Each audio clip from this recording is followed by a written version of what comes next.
When Noah Bennett pulled over on that forgotten October road, he thought he was saving a stranded bride in a wheelchair. He had no idea she was a billionaire testing whether anyone could love her without wanting her money. And she had no idea this struggling single father and his daughter would teach her what wealth never could, that real love doesn't come with a price tag. This is the story of a lie that broke two hearts and the truth that healed them both. Stay with me until the end and comment what city you're watching from. I want to see how far this story travels. The October sun hung low over the Montana backroads, painting everything in shades of amber and rust. Noah Bennett's pickup truck rattled along the gravel path, the bed loaded with firewood he'd spent the morning splitting. His flannel shirt was dark with sweat despite the autumn chill, and his hands, calloused from years of carpentry and hard living, gripped the steering wheel with the easy confidence of a man who knew these woods like the lines on his own palms. He was thinking about Mia. He was always thinking about Mia. His 9-year-old daughter would be getting off the school bus in about an hour, and he'd promised her pancakes for dinner. Not because it was a special occasion, but because it was Tuesday, and Tuesdays had been hard ever since Sarah died 3 years ago. Pancakes helped. They didn't fix anything, but they helped. Noah rounded a bend where the pines grew thick and the road narrowed to barely one lane, and that's when he saw her. At first, he thought his eyes were playing tricks on him.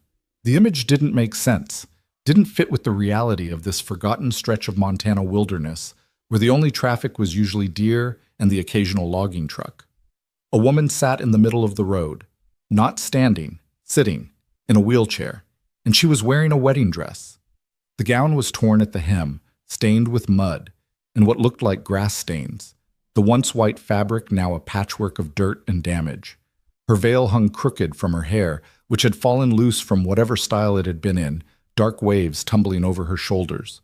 But it was her face that made Noah's foot hit the brake, pale as moonlight, eyes wide with something that looked like terror, or maybe shock, or maybe both.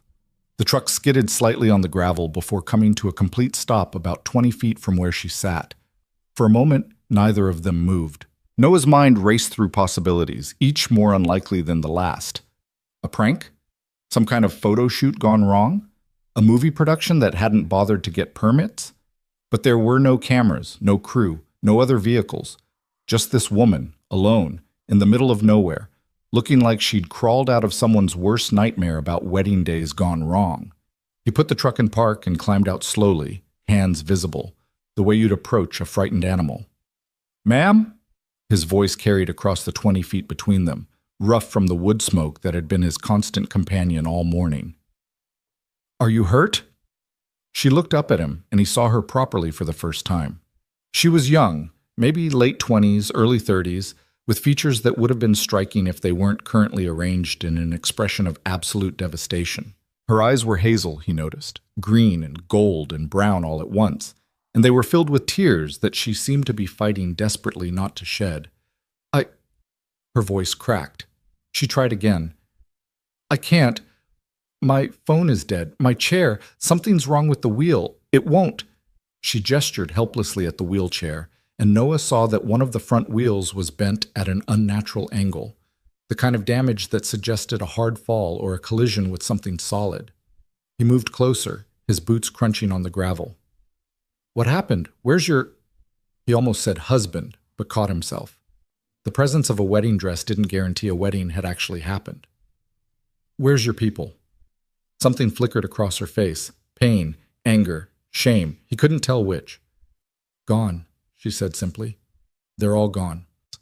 Noah had lived 32 years on this earth, and he'd learned that sometimes the only thing you could do for someone was to not ask questions they weren't ready to answer.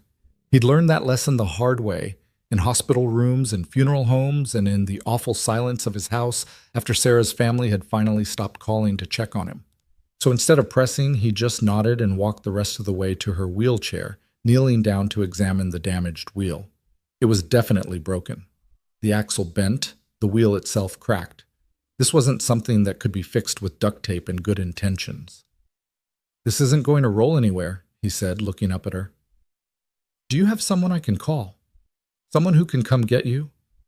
"My phone is dead," she repeated, and this time her voice was barely a whisper. There's no one. Not anymore."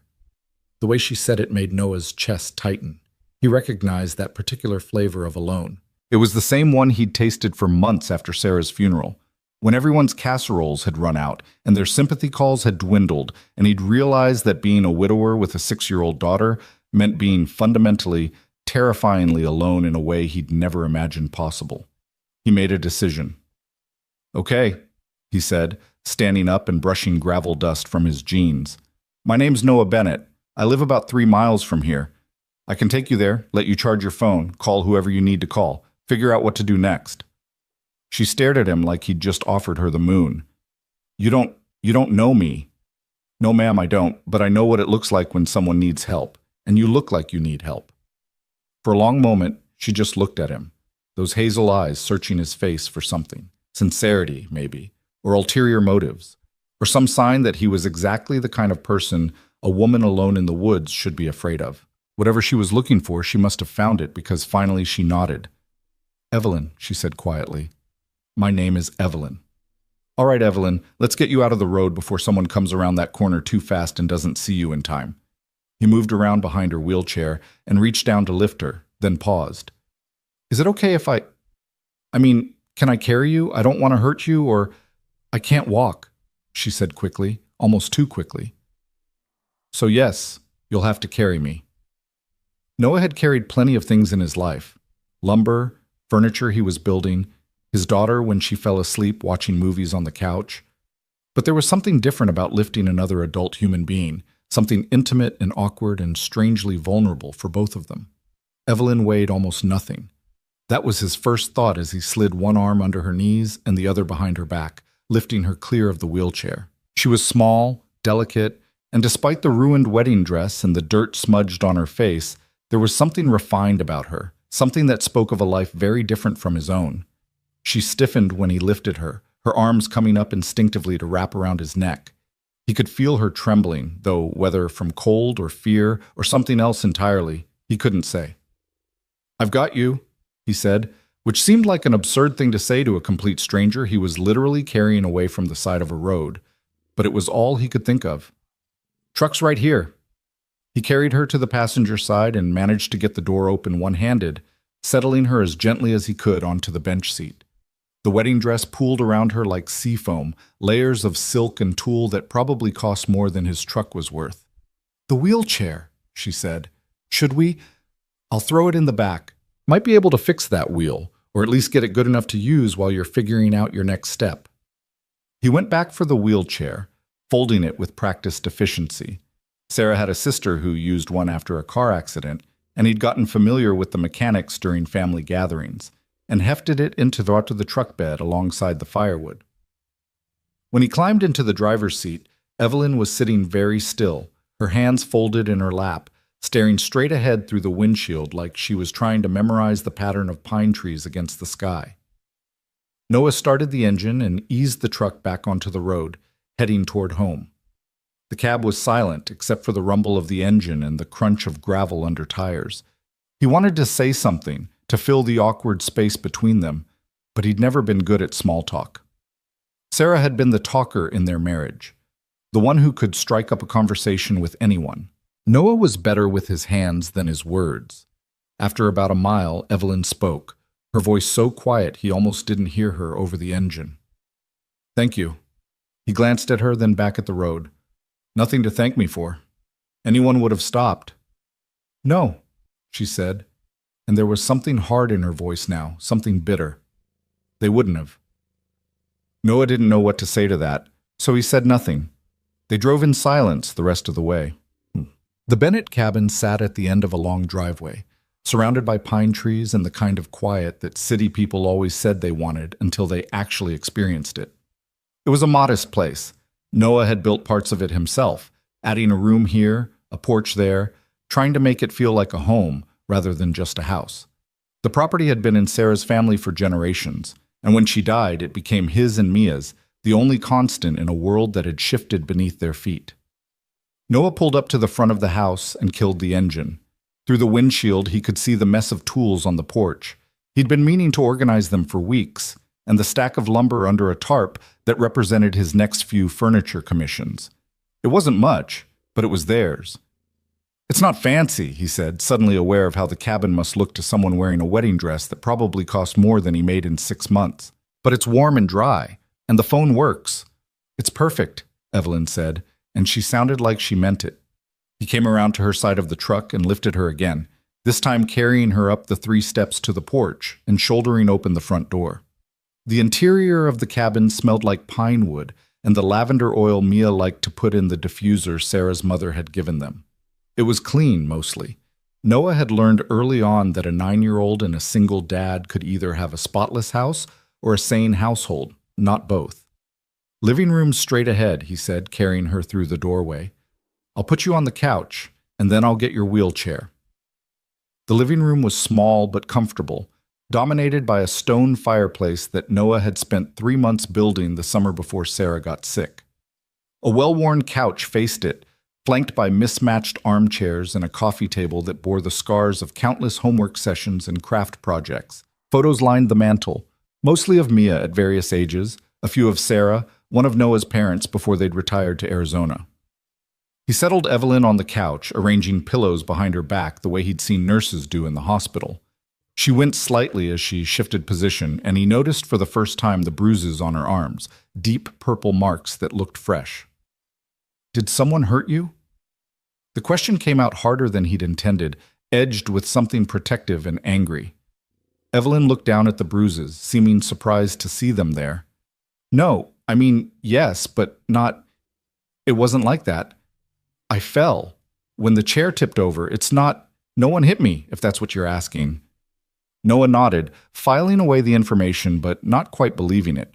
In his experience, people who'd been hurt often defended the people who'd hurt them, at least at first. But pushing wouldn't help, so he let it go. I'll get the wheelchair and your phone charger, he said, and I'll make some coffee, or tea, if you prefer.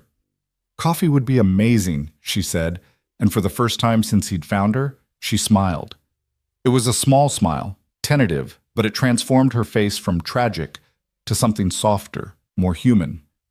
Noah brought in the wheelchair and set it up near the couch, then dug through a drawer in the kitchen until he found a phone charger that looked like it would fit whatever model she had. He plugged it into an outlet near the couch and handed her the cable. Thank you, she said again, taking the charger with hands that were still trembling slightly. Her phone, he caught a glimpse of it as she pulled it from somewhere in the folds of her dress, looked expensive, the kind of sleek device that probably cost more than his monthly mortgage payment. While the coffee brewed, Noah stood in the kitchen and tried to make sense of what was happening.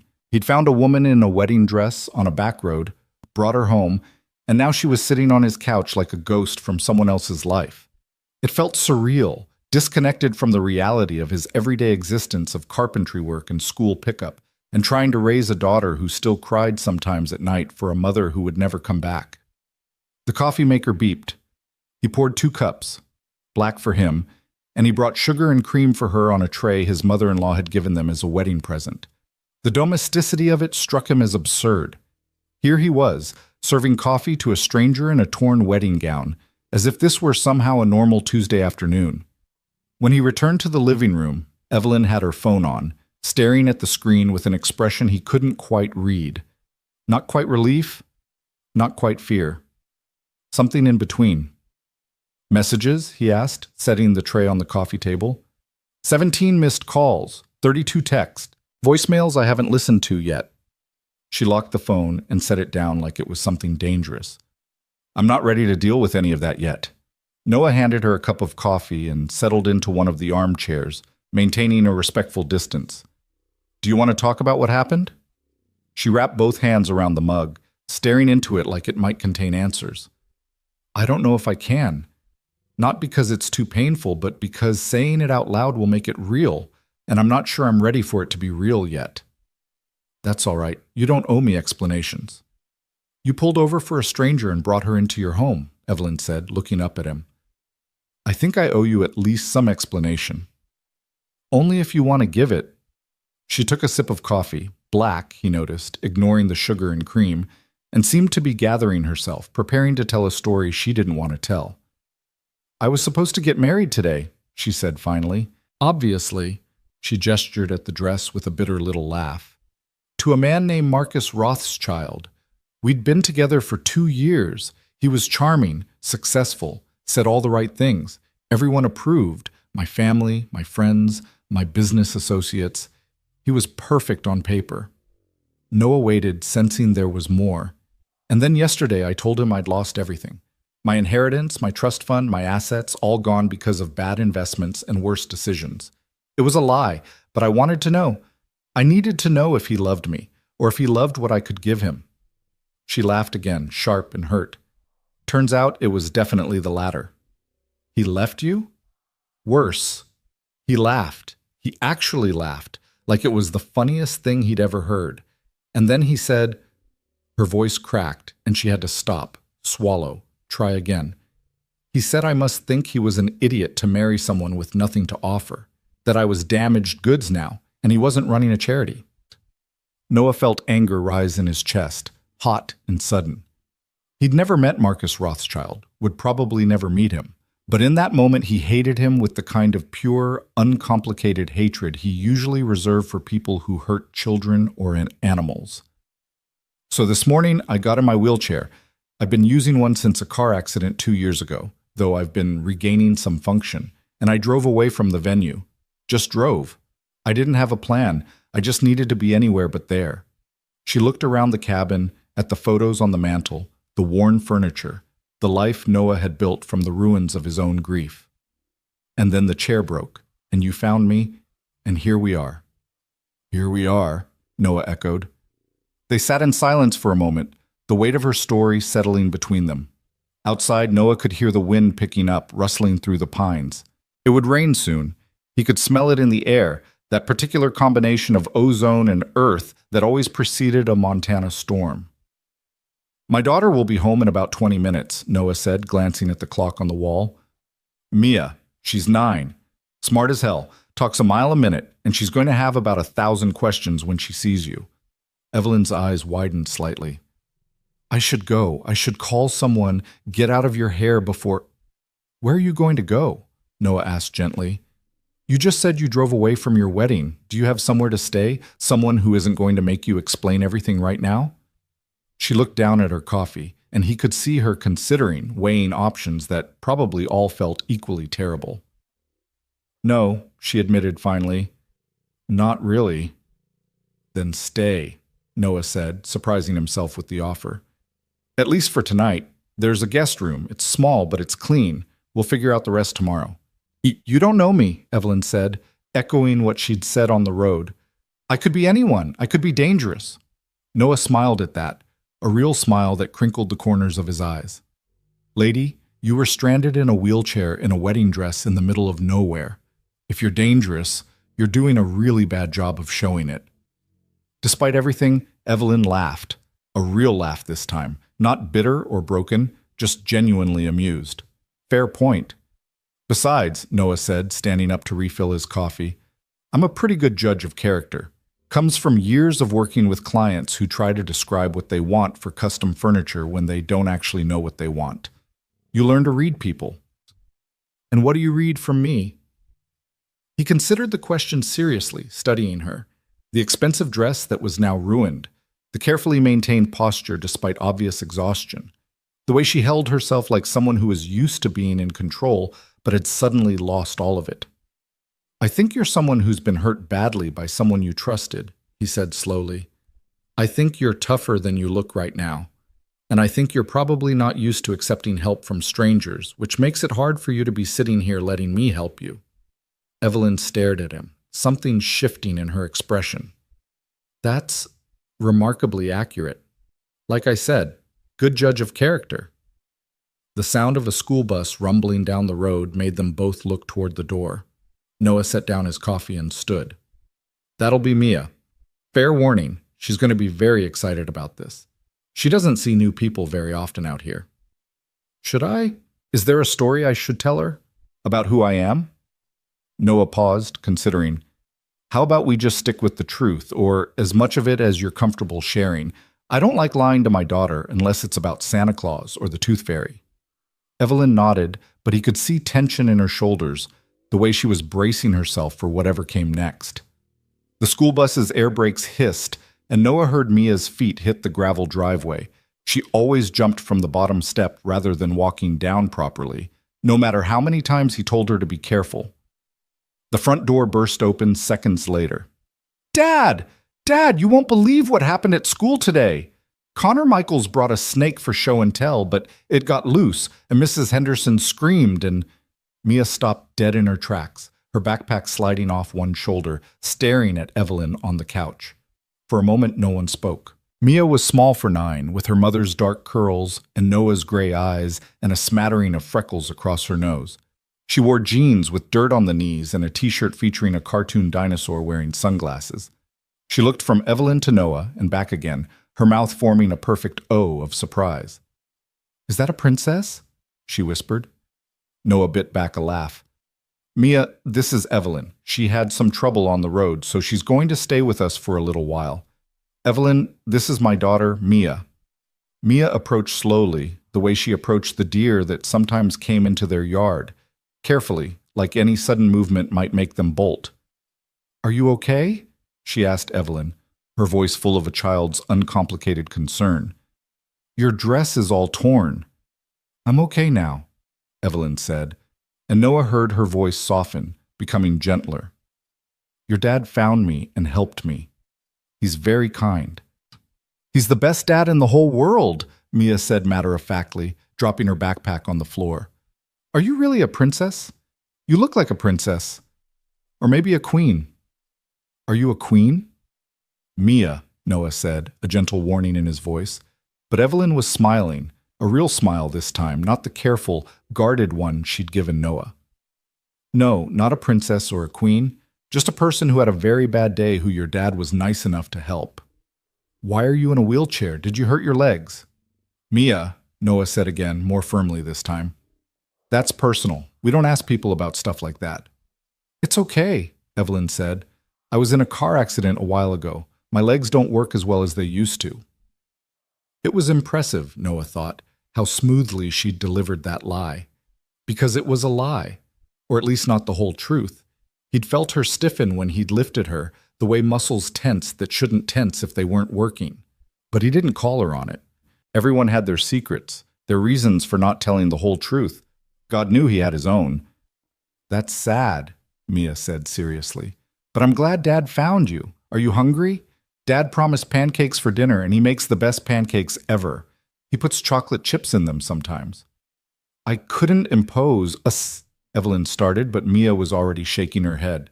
"It's not imposing if we want you to stay. Right, Dad?" Noah looked at his daughter, at the excitement in her eyes, the way she was already planning, already including this stranger in their routine, and felt his chest tighten with love and fear in equal measure. Mia had been lonely since Sarah died. They both had. And here was someone new, someone different, bringing life and possibility into their quiet cabin. It was dangerous to get attached to someone who was clearly just passing through. But looking at Mia's hopeful face, Noah didn't have the heart to say no. "Right," he agreed. "Pancakes for 3. Ta-bam." Dinner was a chaotic, warm affair that Evelyn watched like she was observing a foreign ritual. Noah cooked, while Mia narrated her entire day in exhaustive detail. The snake incident, yes, but also the spelling test she'd aced, the game of kickball at recess where she'd finally gotten to play pitcher, the argument with her best friend Zoe about which was better, horses or dolphins. I said horses because they're real and you can actually ride them, but Zoe said dolphins are smarter, which is probably true, but you can't ride a dolphin, can you? Or can you? Dad, can you ride a dolphin? Noah navigated the conversation with practiced ease, flipping pancakes and pouring juice and fielding Mia's questions with patience that spoke of years of practice. He'd set up a TV tray next to the couch so Evelyn could eat without having to move, a consideration that touched her more than it probably should have. The pancakes were, as promised, excellent, fluffy and studded with chocolate chips, served with maple syrup and butter. Evelyn couldn't remember the last time she'd eaten something that wasn't carefully plated and presented by a private chef or served at a restaurant where the menu had no prices. This was better. This was real. "So what do you do?" Mia asked around a mouthful of pancake, ignoring Noah's gentle reminder about not talking with her mouth full. "Like, for a job?" Evelyn hesitated. What did she do? Managed investment portfolios? Sat on charity boards? Attended social functions where everyone smiled and no one actually liked each other? None of those things seemed like appropriate answers for a 9-year-old. I help run a company, she said finally. It's not very exciting. What about you? What do you want to be when you grow up? A veterinarian, Mia said immediately. Or maybe a paleontologist. Or both. Can you be both? I think you should be able to be both, because what if you find dinosaur bones but they're from a sick dinosaur and you need to know both things to figure it out? That's very logical, Evelyn said seriously. I think you should definitely do both. Mia beamed at her, and Evelyn felt something shift in her chest, something warm and unfamiliar, and a little bit terrifying. When was the last time someone had looked at her like that? Like she'd said exactly the right thing, with no ulterior motive, no social calculation, just genuine pleasure at being understood. After dinner, Mia insisted on showing Evelyn her room. You have to see my rock collection. It's really cool. I found this one geode that has purple crystals inside. And Noah lifted Evelyn, wheelchair and all, up the stairs to the second floor. The house was small enough that Evelyn could map it easily. 2 bedrooms upstairs, a bathroom between them, and what looked like a tiny office or storage room at the end of the hall. Mia's room was exactly what you'd expect from a 9-year-old. Messy but loved, with posters of animals on the walls, a shelf full of books, and a collection of rocks spread out on her desk like treasures. This is my favorite, Mia said, holding up a chunk of quartz that glittered in the evening light. I found it by the creek. Dad says it's probably millions of years old. Can you imagine being millions of years old? No, Evelyn said honestly. I can't. She listened as Mia explained the origin of each rock in her collection, and she felt that unfamiliar warmth grow stronger. No one had talked to her like this in years, without wanting something, without calculating angles, without wondering what she could do for them. Mia just wanted to share her rocks with someone who would listen.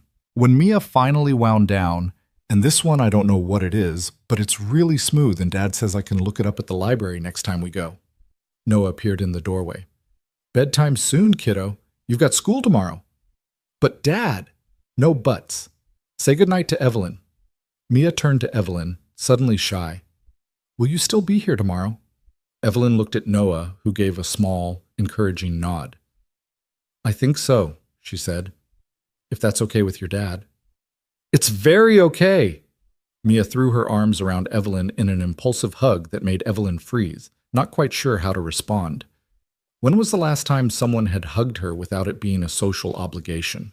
When was the last time a hug had felt real? Slowly, carefully, Evelyn brought her arms up and returned the hug, patting Mia's back with hands that felt clumsy and unpracticed at this kind of affection. Okay, you, Noah said gently, scooping Mia up and making her giggle. Teeth brushed, pajamas on, bed. I'll be back in 10 minutes to tuck you in. He carried Evelyn back downstairs. She was getting used to it now, the strange intimacy of being carried by this man she'd known for less than 4 hours, and settled her back on the couch. I should show you the guest room, he said. It's not much, but... Noah, Evelyn interrupted. Why are you doing this? Really? He paused, considering the question with the same careful thoughtfulness he seemed to bring to everything. Because 3 years ago, I was the one who needed help. After my wife died, people brought food, offered to watch Mia, helped with things I couldn't handle alone. I'm just paying that forward. Your wife, Evelyn said softly. I'm sorry. I didn't know. I should have... How could you know? It's okay. He sat down in the armchair, suddenly looking tired. Sarah had cancer, ovarian. By the time they found it, it was too late to do much beyond making her comfortable. She died when Mia was 6. That must have been impossibly hard. It was. It still is some days, but you figure out how to keep going. You have to, especially when you've got a kid depending on you. He looked toward the stairs where they could hear Mia singing to herself in the bathroom. She's the reason I get up every morning? Well, that and the mortgage. Evelyn laughed softly. The mortgage. Right. I forgot people have those. Noah raised an eyebrow. What do you have instead? She realized her mistake immediately, the casual reveal that she was someone for whom mortgages weren't a concern. I just meant, I've been renting. Mortgages are different. He didn't look convinced, but he let it slide. The guest room's at the bottom of the stairs. First door on your right. Bathroom's across the hall. I'll get you some towels and something to sleep in. Sarah's stuff is still in storage, but I've got some t-shirts that'll work. Thank you, Evelyn said, and she meant it with an intensity that surprised her. For all of this. For not asking too many questions. For just helping. That's what people do, Noah said simply. Or at least that's what they should do. He went to get the towels and clothes, and Evelyn sat alone in the living room, listening to the sounds of a house settling in for the night. Upstairs, water running. Mia's voice calling something to her dad, his deeper voice responding. The creak of floorboards, the soft thud of a door closing. This was what a home sounded like, she realized, not the echoing silence of her penthouse apartment, where every sound was swallowed by expensive acoustics and emptiness. Not the calculated perfection of the venues where she'd hosted charity galas and business dinners. This was real, messy and warm and alive, and she was lying to these people. The guilt hit her like a physical thing, sharp and painful. She hadn't meant for it to go this far. The wheelchair, the claim that she couldn't walk, it had started as protection, a way to make herself seem vulnerable and non-threatening after Marcus's cruelty had made her feel like she needed to test everyone, trust no one. But Noah and Mia didn't deserve to be tested. They were just good. Genuinely, uncomplicatedly good. And here she was, lying to them. Evelyn looked down at her legs, hidden under layers of silk and tulle. She could stand. She could walk. Her physical therapy had been going well for months. The wheelchair was more habit and safety than necessity now. But admitting that meant admitting everything else. Who she really was, why she'd really been on that road. The lies she'd told to test Marcus that had spiraled into this larger deception. She should leave. First thing tomorrow morning, she should call her assistant, have a car sent, disappear back into her real life, and let these kind strangers forget she'd ever existed. But when Noah came back with an armful of towels and one of his flannel shirts, smelling of laundry detergent and wood smoke, Evelyn found herself saying, "Thank you for letting me stay another night." "You're welcome to stay as long as you need," he said. "No pressure, no expectations. Just whatever you need to figure things out." He helped her to the guest room, a small space with a twin bed, a nightstand, and a window that looked out over the pine trees. The walls were bare except for one photo of Sarah, younger and laughing, holding a toddler Mia in her arms. "I can take that down if it's weird," Noah said, noticing where Evelyn was looking. "No," Evelyn said. "Leave it. She looks happy." She was. Even at the end, even when it hurt, she was happy. She had this way of finding joy in things, stupid things, like the way light came through the kitchen window in the morning, or Mia's terrible knock-knock jokes. She made everything better just by being in it. There was so much love in his voice, so much grief worn smooth by time but still present. Evelyn felt like an intruder in this moment, in this house full of memories of a woman who had been genuinely, selflessly loved. "You must miss her terribly," she said softly. "Every day. But I'm also grateful I got to have her at all, you know? Some people never find that kind of love. I found it and lost it, and that's still better than never having it at all." He helped her into the bed, arranging pillows with the same care he'd shown all evening, and left the wheelchair within reach. "Bathroom's across the hall. If you need anything, anything at all, my room's the one at the top of the stairs. Don't hesitate to wake me up." "Thank you," Evelyn said again, feeling like the words were inadequate for everything he'd done, everything he was offering. Noah paused at the door, one hand on the frame. "For what it's worth. Whoever that guy was who laughed at you, who left you when he thought you had nothing, he's an idiot. You deserve better than that." And then he was gone, closing the door softly behind him, leaving Evelyn alone with her thoughts and her guilt, and the photo of a woman who had been loved the way everyone should be loved, completely, truly, without conditions or calculations. Evelyn lay in the darkness, listening to the house settle around her. Above her, footsteps moved across the floor, Noah checking on Mia one last time before bed, probably. A door closed. Silence fell, broken only by the sound of wind in the pines and the distant hoot of an owl. She shouldn't stay. She knew that. Every hour she stayed was another hour of lying to people who deserved better. But she was so tired, tired of being tested, tired of testing others, tired of a life where every interaction was a transaction and every relationship a contract negotiated with lawyers and prenups and exit strategies.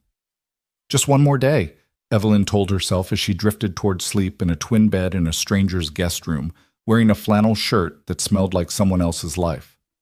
Just one more day of pretending to be someone who needs help, someone who could be saved. Just one more day of feeling like maybe, possibly, she could be the kind of person who fit into a life like this. Small and warm and real. Just one more day, and then she'd leave. But even as she made that promise to herself, Evelyn knew she was lying. She'd been lying all day. What was one more lie? Outside, the wind picked up, rattling the window frame, and the first drops of rain began to fall on the roof of the Bennett cabin, where a billionaire heiress slept in a borrowed shirt and a widowed carpenter checked the locks one final time, and a 9-year-old girl dreamed of dinosaurs and dolphins and the princess in the torn dress who might still be there in the morning. None of them knew yet how this story would end. None of them knew what they were beginning. They only knew that for one night, at least, none of them had to be alone. And sometimes that was enough. Morning came too early, announced by pale sunlight filtering through unfamiliar curtains and the distant sound of someone moving around in the kitchen. Evelyn woke disoriented, her hand instinctively reaching for the silk sheets of her penthouse bedroom before her fingers found rough cotton instead. Memory returned in fragments. The road, the wheelchair, Noah's weathered hands lifting her like she weighed nothing, Mia's excited chatter about rocks and dinosaurs. She lay still for a moment, staring at the ceiling and listening to the sounds of the house waking up. A coffee maker gurgling, footsteps on creaky floorboards, the low rumble of Noah's voice followed by Mia's higher animated response. This was someone else's life, someone else's morning routine, and she was an intruder in it. Evelyn sat up slowly, her legs, her perfectly functional legs, hidden beneath the blanket. The guilt that had settled in her chest last night was still there, heavier now in the clarity of daylight. She needed to tell them the truth. She needed to leave. She needed to stop this before it went any further. But when she tried to imagine the conversation, tried to picture Noah's face when she admitted she'd been lying about the wheelchair, about everything, her courage failed her. Just one more day, she thought again. Just long enough to figure out what to say, how to explain without making it worse. A soft knock on the door made her jump. "Evelyn?"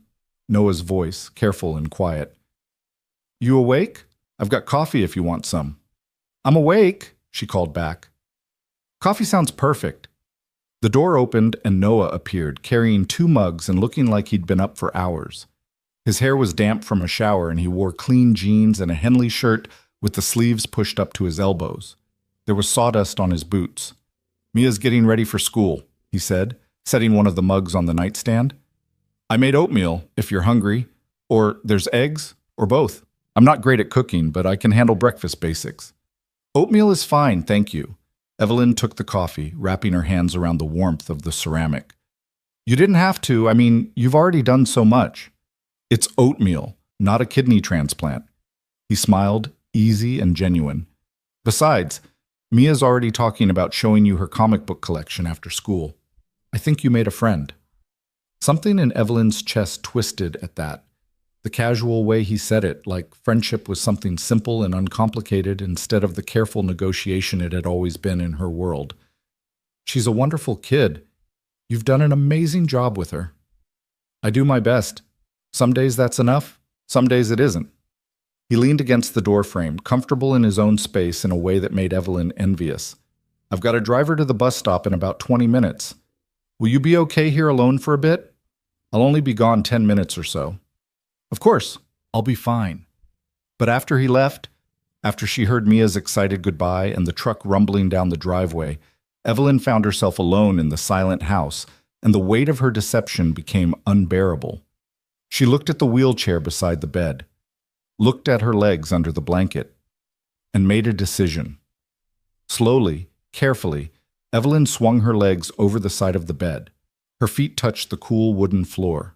She took a breath, gripped the edge of the mattress, and stood. Her legs held her weight easily. No trembling, no weakness. The physical therapy had worked better than she'd let anyone know, better than she'd admitted even to herself. She'd been so focused on testing Marcus, on protecting herself, that she'd hidden her progress from everyone, her doctors, her family, even her own assistant. Evelyn took a step, then another. She walked to the window and looked out at the pine trees, at the world she'd stumbled into yesterday. From this angle, standing on her own 2 feet, everything looked different, less like a refuge and more like a lie she was telling to people who deserved better. She heard the truck before she saw it, the familiar rumble of the engine coming back up the driveway. Panic flooded through her. She couldn't let him see her standing, not yet, not before she figured out how to explain. Evelyn moved quickly back to the bed, lowering herself down and arranging the blanket just as she heard the front door open. Her heart was pounding, and she felt like a child caught doing something forbidden. "Evelyn?" Noah's voice from the living room. "You want that oatmeal now?" "Yes, please," she called back, hating how steady her voice sounded when everything inside her felt chaotic and wrong. He appeared minutes later with a bowl of oatmeal topped with brown sugar and what looked like fresh blueberries. Mia insisted on the blueberries, said princesses need proper breakfast. She really thinks I'm a princess? You showed up in a ball gown. What else is a 9-year-old supposed to think? He set the bowl on a tray across her lap with practiced efficiency. How'd you sleep? Better than I have in months, actually. That, at least, was true. Despite the unfamiliar bed and the guilt and the lies, she'd slept deeply, dreamlessly, in a way she hadn't managed in her 1,000 thread-count sheets. Noah settled into the chair in the corner. Apparently he'd brought it in from somewhere while she was sleeping. I've been thinking about your situation. Your phone's charged now, and you probably need to make some calls. Figure out what comes next. I know, I should. Evelyn pushed the oatmeal around with her spoon. It's just hard to know where to start. Start with what you know you need to do, not what you think you should do. There's a difference.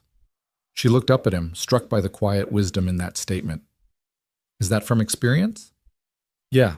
After Sarah died, everyone had opinions about what I should do. Sell the cabin and move closer to town. Put Mia in therapy. Start dating again after a reasonable amount of time. He shook his head. But what I needed to do was keep Mia's life as stable as possible and figure out how to be both parents for her. Everything else could wait. And did it work? Doing what you needed instead of what people thought you should? Most days. He smiled, but there was sadness in it. Some days I still don't know if I'm getting it right. But at least I'm getting it right for us, not for other people's expectations. Evelyn ate her oatmeal slowly, thinking about expectations. Her entire life had been built on them. Her father's expectations that she'd take over the family business, society's expectations about how a woman of her wealth should behave, Marcus's expectations that she'd be decorative and useful and wealthy enough to make him look good. When had she last done something just because she needed to, without weighing it against what everyone else would think? Noah, she said carefully, what if what you need to do is something people won't understand? Something that might hurt people you care about? He was quiet for a long moment, watching her with those steady gray eyes that seemed to see more than she wanted to show.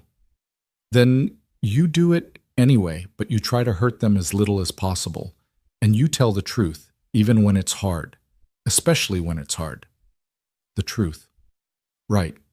The thing she'd been avoiding since he'd found her on that road. I need to tell you something, Evelyn started, but the words stuck in her throat. How did you confess to someone who'd shown you nothing but kindness that you'd been lying to them from the beginning?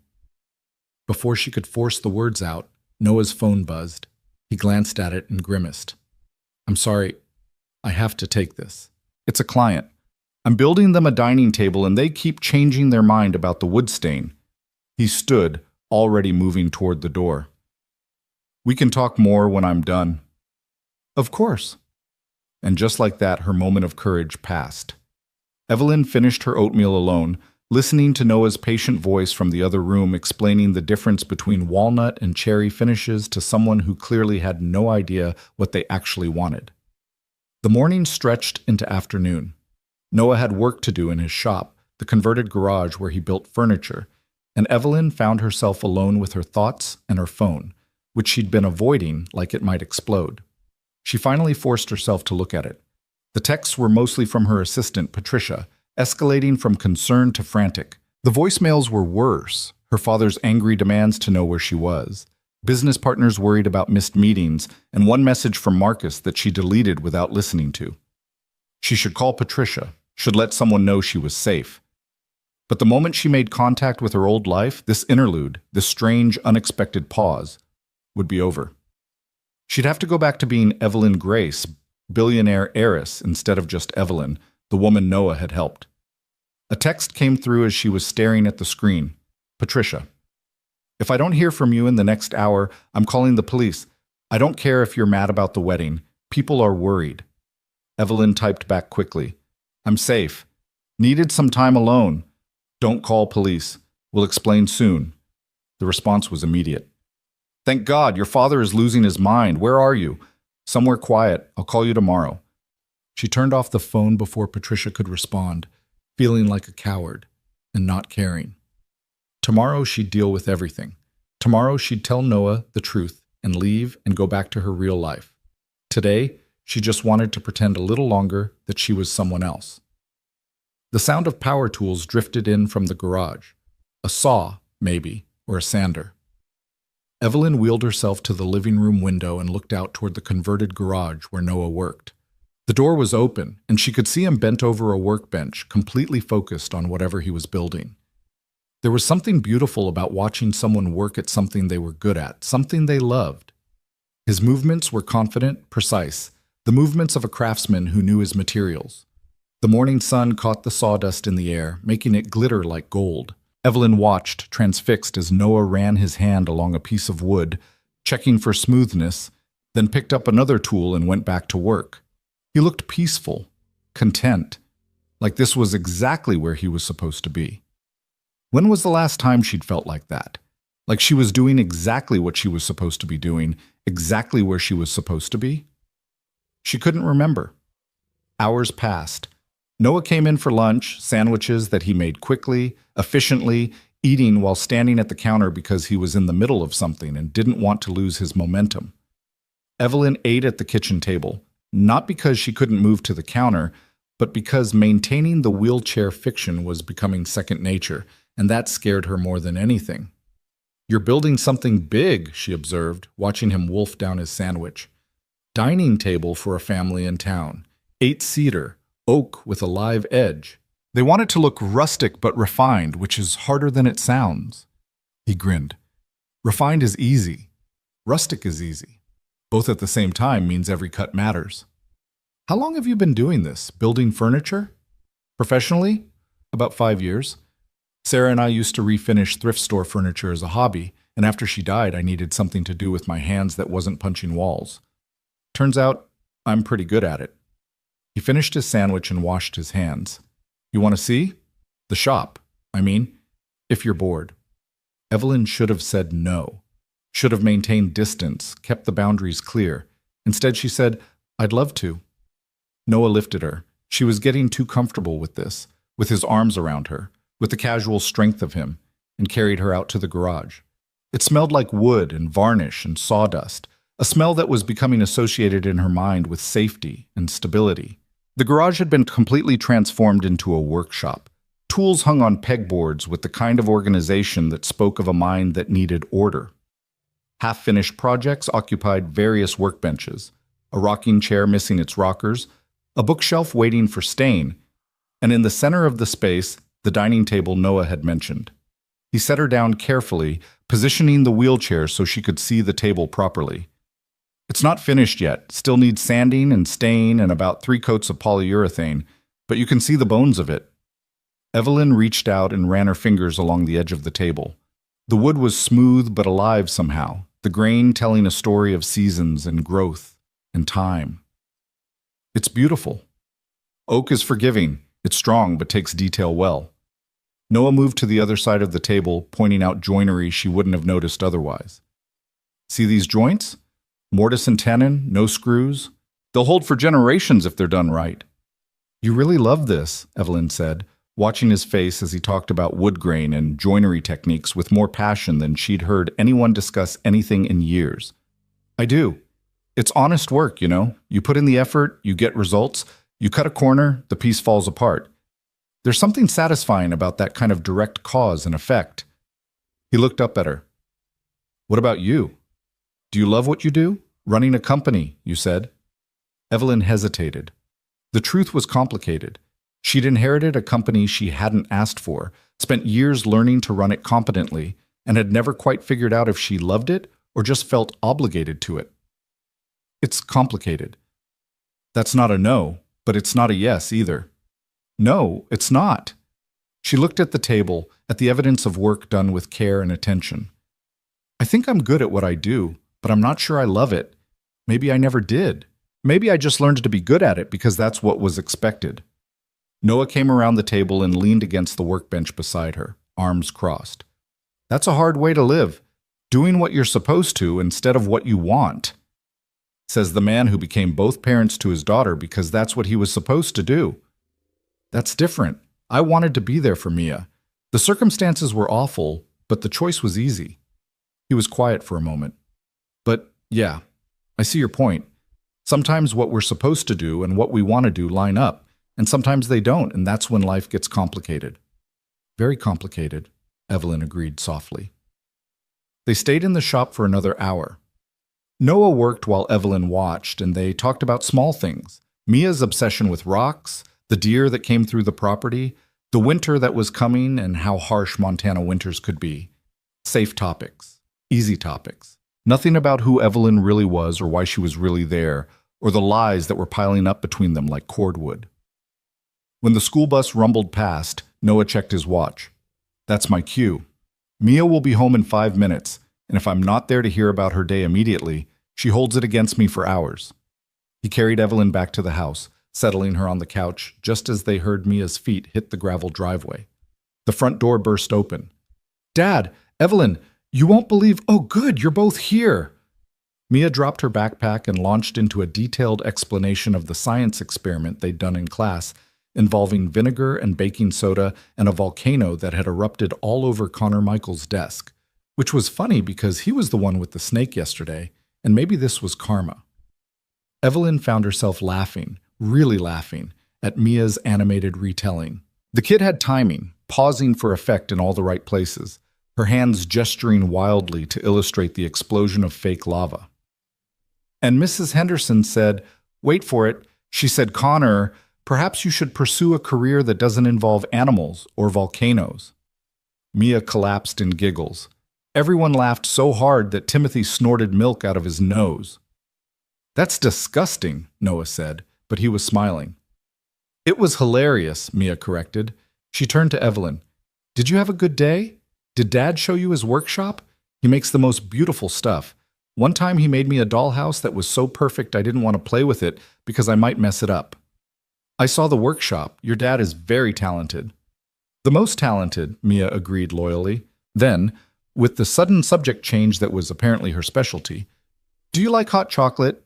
Because Dad makes really good hot chocolate, and it's supposed to rain tonight, and hot chocolate is the best thing when it rains. I do like hot chocolate. Dad, Mia called over her shoulder, already heading to the kitchen. Make hot chocolate, the fancy kind with the little marshmallows. Noah gave Evelyn an apologetic look. She's very persistent.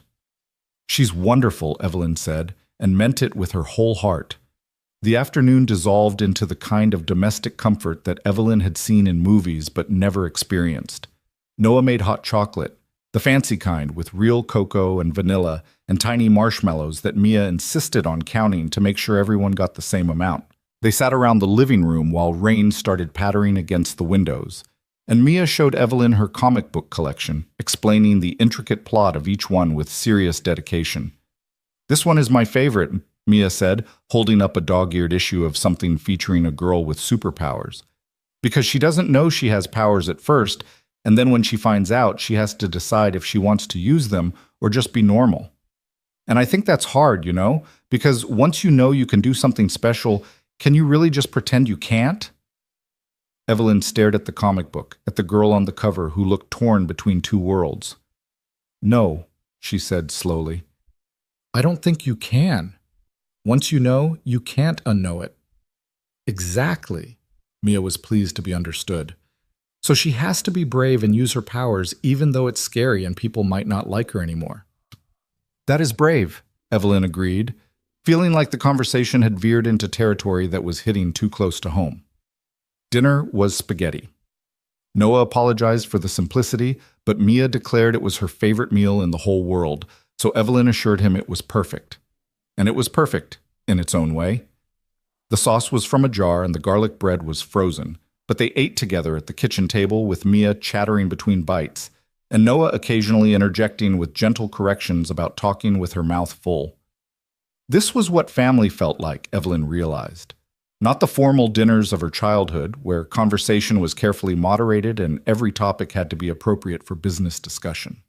Not the restaurant dates with Marcus, where they performed being a couple for whoever might be watching. This messy, warm, real thing where a 9-year-old talked about volcanoes and comics and nobody was trying to impress anyone. After dinner, Mia insisted on teaching Evelyn a card game that had incredibly complicated rules that seemed to change depending on who was winning. They played for an hour, and Evelyn laughed more than she had in months, maybe years. When bedtime came, Mia hugged Evelyn goodnight with the same unself-conscious affection she'd shown the night before. "I'm really glad you're here," she whispered. "It's nice having someone else in the house. It gets lonely sometimes, just me and Dad." Evelyn's throat tightened. "I'm glad I'm here too, sweetie." After Noah carried Mia upstairs for the bedtime routine, Evelyn sat alone in the living room, listening to the sound of rain on the roof and the murmur of voices from upstairs. Story time, probably. Noah reading to Mia the way her own father never had. She needed to leave. She'd known it this morning, and she knew it now even more certainly. Every hour she stayed, every smile she shared, every moment of this borrowed life she inhabited, it was all built on lies. And the longer she stayed, the worse the truth would hurt when it finally came out. But when Noah came back downstairs, settling into the armchair with a tired sigh, Evelyn found herself saying, "Thank you for today, for letting me be part of your life, even temporarily." "You say that like you're a burden. You're not." He looked at her seriously. "Mia hasn't been this happy since before Sarah died. Having someone new to talk to, someone who actually listens to her rock collections and comic book theories, it means something." "She means something to me too," Evelyn said, and it was the most honest thing she'd said in days. "Both of you do." Something shifted in the air between them. Noah leaned forward, elbows on his knees, and Evelyn was struck again by how present he was, how completely he existed in each moment without seeming to worry about the next one. Can I ask you something?" he said. "And you can tell me it's none of my business, but I'm going to ask anyway." "Okay." "Are you running from something or toward something? Because I've done both, and they feel different. Running from feels desperate. Running toward feels like hope." Evelyn considered the question carefully. "I don't know," she admitted. "Maybe both. I was definitely running from the wedding, from Marcus, from the person I was when I was with him. But I don't know what I'm running toward. I don't know if there's anything to run toward." "There's always something," Noah said quietly. "You just have to be brave enough to look for it." "Like the girl in Mia's comic book," he smiled. "Yeah, exactly like that. Once you know you can be something different, something more, you can't unknow it. You have to decide what you're going to do with that knowledge." They sat in comfortable silence for a while, the rain providing a steady rhythm against the windows. Evelyn felt the weight of the day settling on her, the standing she'd done in secret, the lies she'd maintained, the growing affection she felt for these people who didn't really know her at all. "Noah," she started, then stopped. Tried again. "There are things about me you don't know, things that might change how you feel about having me here." He didn't look surprised. "I figured. Nobody ends up in a wedding dress in the middle of nowhere without a complicated story behind it. It's more complicated than you think. Then tell me. Or don't. Either way, you're still welcome here." He stood, stretching. "I'm going to head to bed. Got an early morning tomorrow. But Evelyn, whatever you're worried about, whatever you think is going to make me throw you out, I promise it's not as bad as you think." He was wrong about that. But Evelyn didn't correct him. She just said goodnight and watched him climb the stairs, and then sat alone in the dark living room, listening to the rain and trying to figure out how to be brave enough to tell the truth. Later, in the guest room, Evelyn stood again. This time she walked to the window and looked out at the rain-soaked darkness, at the pine trees bending in the wind. Her legs were strong, her body was capable, and she was lying to people who were showing her what real kindness looked like.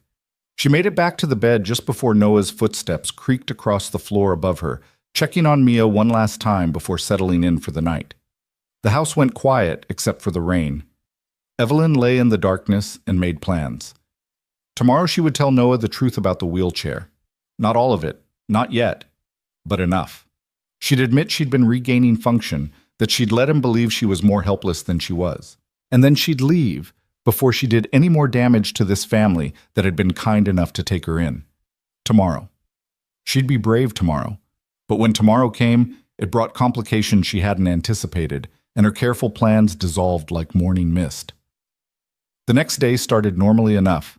Noah made breakfast while Mia got ready for school, and Evelyn ate oatmeal and tried to gather her courage for the conversation she needed to have. But before she could say anything, Noah's phone rang. "Mr. Bennett, this is Emma Rodriguez from Woodland Elementary. We have a situation with Mia." Evelyn watched Noah's face go through several expressions: concern, fear, confusion. "Is she hurt? What happened?" "She's not hurt, but she's very upset. There was an incident with another student, and she's refusing to talk about it. Could you come to the school?" "I'll be right there." He hung up and looked at Evelyn apologetically. "I have to go," Evelyn said immediately. "I'll be fine here. Go take care of her."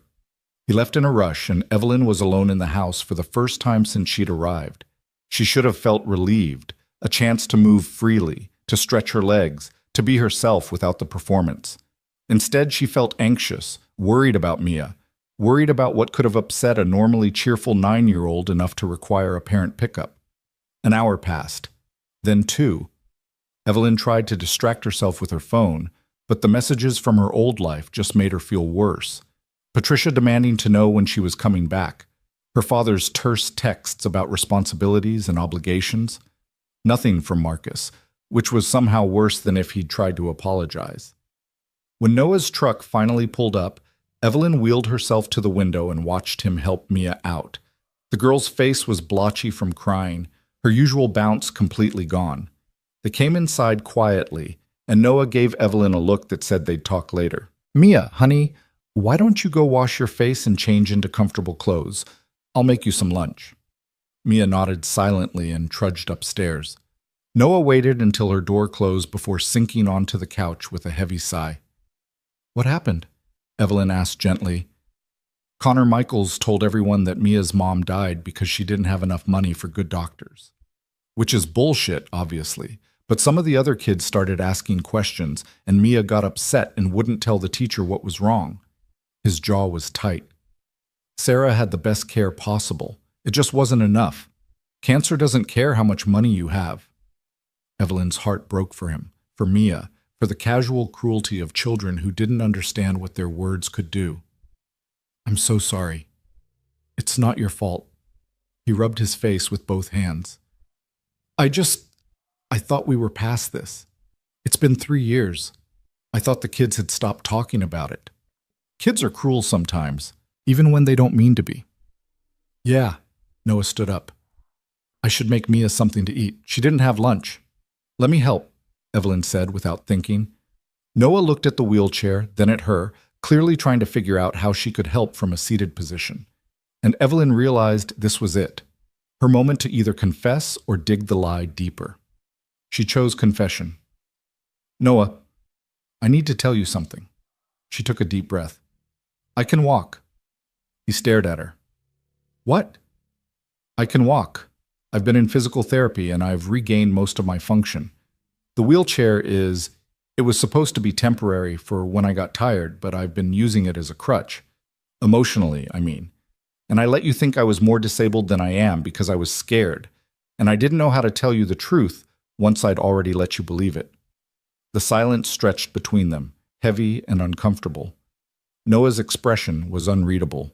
"Show me," he said finally. Evelyn's hands shook as she gripped the arms of the wheelchair and stood. Her legs held her easily, steadily. She took a step, then another. Noah watched without speaking. I'm sorry, Evelyn said, her voice breaking. I'm so sorry. You've been carrying me everywhere, and I've been lying to you, and you've been nothing but kind, and I'm sorry. Noah ran a hand through his hair, looking away from her. When he finally spoke, his voice was carefully controlled. Why? Because I was testing people, she admitted. After Marcus left me when he thought I lost my money, I wanted to see if anyone would help me without knowing who I was or what I had. And then you stopped, and you were so kind, and I didn't know how to tell you without seeming like I was manipulating you, which I guess I was, and she was rambling now, words tumbling out. I was going to tell you yesterday. I tried to tell you yesterday. But then Mia came home, and everything was so perfect, and I'm a coward. Noah was quiet for a long moment. Then he looked at her, really looked at her, and Evelyn saw something in his eyes she couldn't quite name. Hurt, maybe. Or disappointment. You lied to my daughter, he said quietly. You let her believe you needed help, let her worry about you, care about you, and the whole time it was a test. She doesn't deserve that. I know. You're right. I'm sorry. Stop apologizing and start explaining. Who are you really? Because I'm starting to think I don't know anything true about you. So Evelyn told him. All of it. The inheritance, the company, the penthouse, the way Marcus had laughed when she'd pretended to be poor, the desperate need to know if anyone could see her as just a person, not a bank account, the lies that had spiraled out of control until she was sitting in a stranger's cabin pretending to need help she didn't need. When she finished, Noah was staring at her like she was someone he'd never seen before, which she supposed she was. So you're rich, he said flatly. Like actually rich. Yes. And you've been pretending to be helpless to test whether regular people would be nice to you. When you say it like that, it sounds terrible. It is terrible, Noah said, and there was anger in his voice now, real anger. Do you have any idea how condescending that is? How insulting? I carried you because I thought you needed help. Not because I was auditioning for the role of Good Samaritan in some rich person's social experiment. That's not, I didn't mean, and Mia, he continued, his voice rising slightly, Mia talked about you like you were special, like you were her friend, and the whole time you were lying to her. She's 9 years old. She's lost enough without having someone she trusted turn out to be fake. Each word hit like a physical blow. Evelyn had known the truth would hurt, but hearing it laid out like this, seeing the betrayal in Noah's eyes, was worse than she'd imagined. I never meant to hurt her, Evelyn said, tears starting to fall. Or you. I know that doesn't make it better, but it's true. Everything else was a lie, but that's true. Noah looked away, his jaw working. I need to check on Mia. And I need you to figure out what you're doing next, because I don't think you can stay here. He climbed the stairs without looking back, and Evelyn was left standing in the living room, actually standing, no wheelchair, no pretense, feeling more alone than she had on that road 2 days ago. She could hear Noah's voice upstairs, quiet and soothing, talking to Mia. Could hear Mia's responses too soft for her to make out the words. The sounds of a father comforting his daughter, a family unit that she'd intruded on with her lies and her tests and her desperate need to be seen as something other than her bank account. Evelyn wiped her eyes and made a decision. She would leave. Today. Right now. She'd call Patricia, arrange for a car, disappear back into her real life, and let these good people forget she'd ever existed. It was the right thing to do, the only thing to do after what she'd done to them. She was gathering her ruined wedding dress from the guest room when she heard footsteps on the stairs. Noah appeared in the doorway. Mia wants to talk to you, he said. His voice was neutral, giving nothing away. Noah, I don't think that's a good idea. I should just go. She wants to talk to you, he repeated. And right now what Mia wants matters more than what either of us wants. He turned and walked back upstairs, leaving Evelyn with no choice but to follow. She climbed the stairs slowly, her first time doing so under her own power, and found Mia sitting on her bed, surrounded by her rock collection, her face still red from crying. Hi, Evelyn said softly from the doorway. Dad told me, Mia said, not looking up from the quartz crystals she was turning over in her hands, that you can walk, that you were pretending. I'm so sorry, Mia. Why did you lie? Now Mia looked up and the hurt in her eyes was devastating. Did you think we wouldn't like you if you could walk? Because that's stupid. I would have liked you anyway. Evelyn's throat closed up. Of course. Of course this 9-year-old had cut right to the heart of it, seeing the insecurity that Evelyn had dressed up as a test. I was scared, Evelyn admitted, moving into the room and sitting on the edge of Mia's bed. Someone I loved hurt me really badly, and I got scared that nobody would like me for who I really was. So I pretended to be someone different. But lying is wrong, Mia said with the absolute moral certainty of childhood. Mrs. Henderson says lying is always wrong. Mrs. Henderson is right. Lying is wrong. And I'm sorry I did it. Mia was quiet for a moment, studying the crystal. Connor lied about my mom today. He said she died because we were poor, which isn't true. Dad says sometimes people lie because they're ignorant, and sometimes they lie because they're scared. Which one are you? Scared, Evelyn said. Definitely scared. Of what? Of not being enough. Of people only caring about me for what I have instead of who I am. Mia considered this with a seriousness that was somehow more painful than anger would have been. That's sad, she said finally, but it's still not okay to lie to people who are nice to you. You're absolutely right. Are you going to leave now? The question hung in the air. Evelyn looked at this wise, hurt 9-year-old and wanted more than anything to say no, to promise she'd stay and make it right, but she didn't have that right anymore. I think I have to, Evelyn said. Your dad is very angry with me, and he has every right to be. He's not mad, Mia said. He's sad. It's different. He gets the same face he got when Mom's pictures made him cry, like something good turned out to be not real. The accuracy of that observation made Evelyn's chest ache. I'm sorry I made him sad, and I'm sorry I made you sad. Mia set down her crystal and looked at Evelyn with those serious gray eyes, her father's eyes. I'm sad you lied. But I'm not sad I met you. Even if you were pretending, some of it was real, right? You really liked my rocks, and you really thought my comics were cool? All of that was real, Evelyn promised.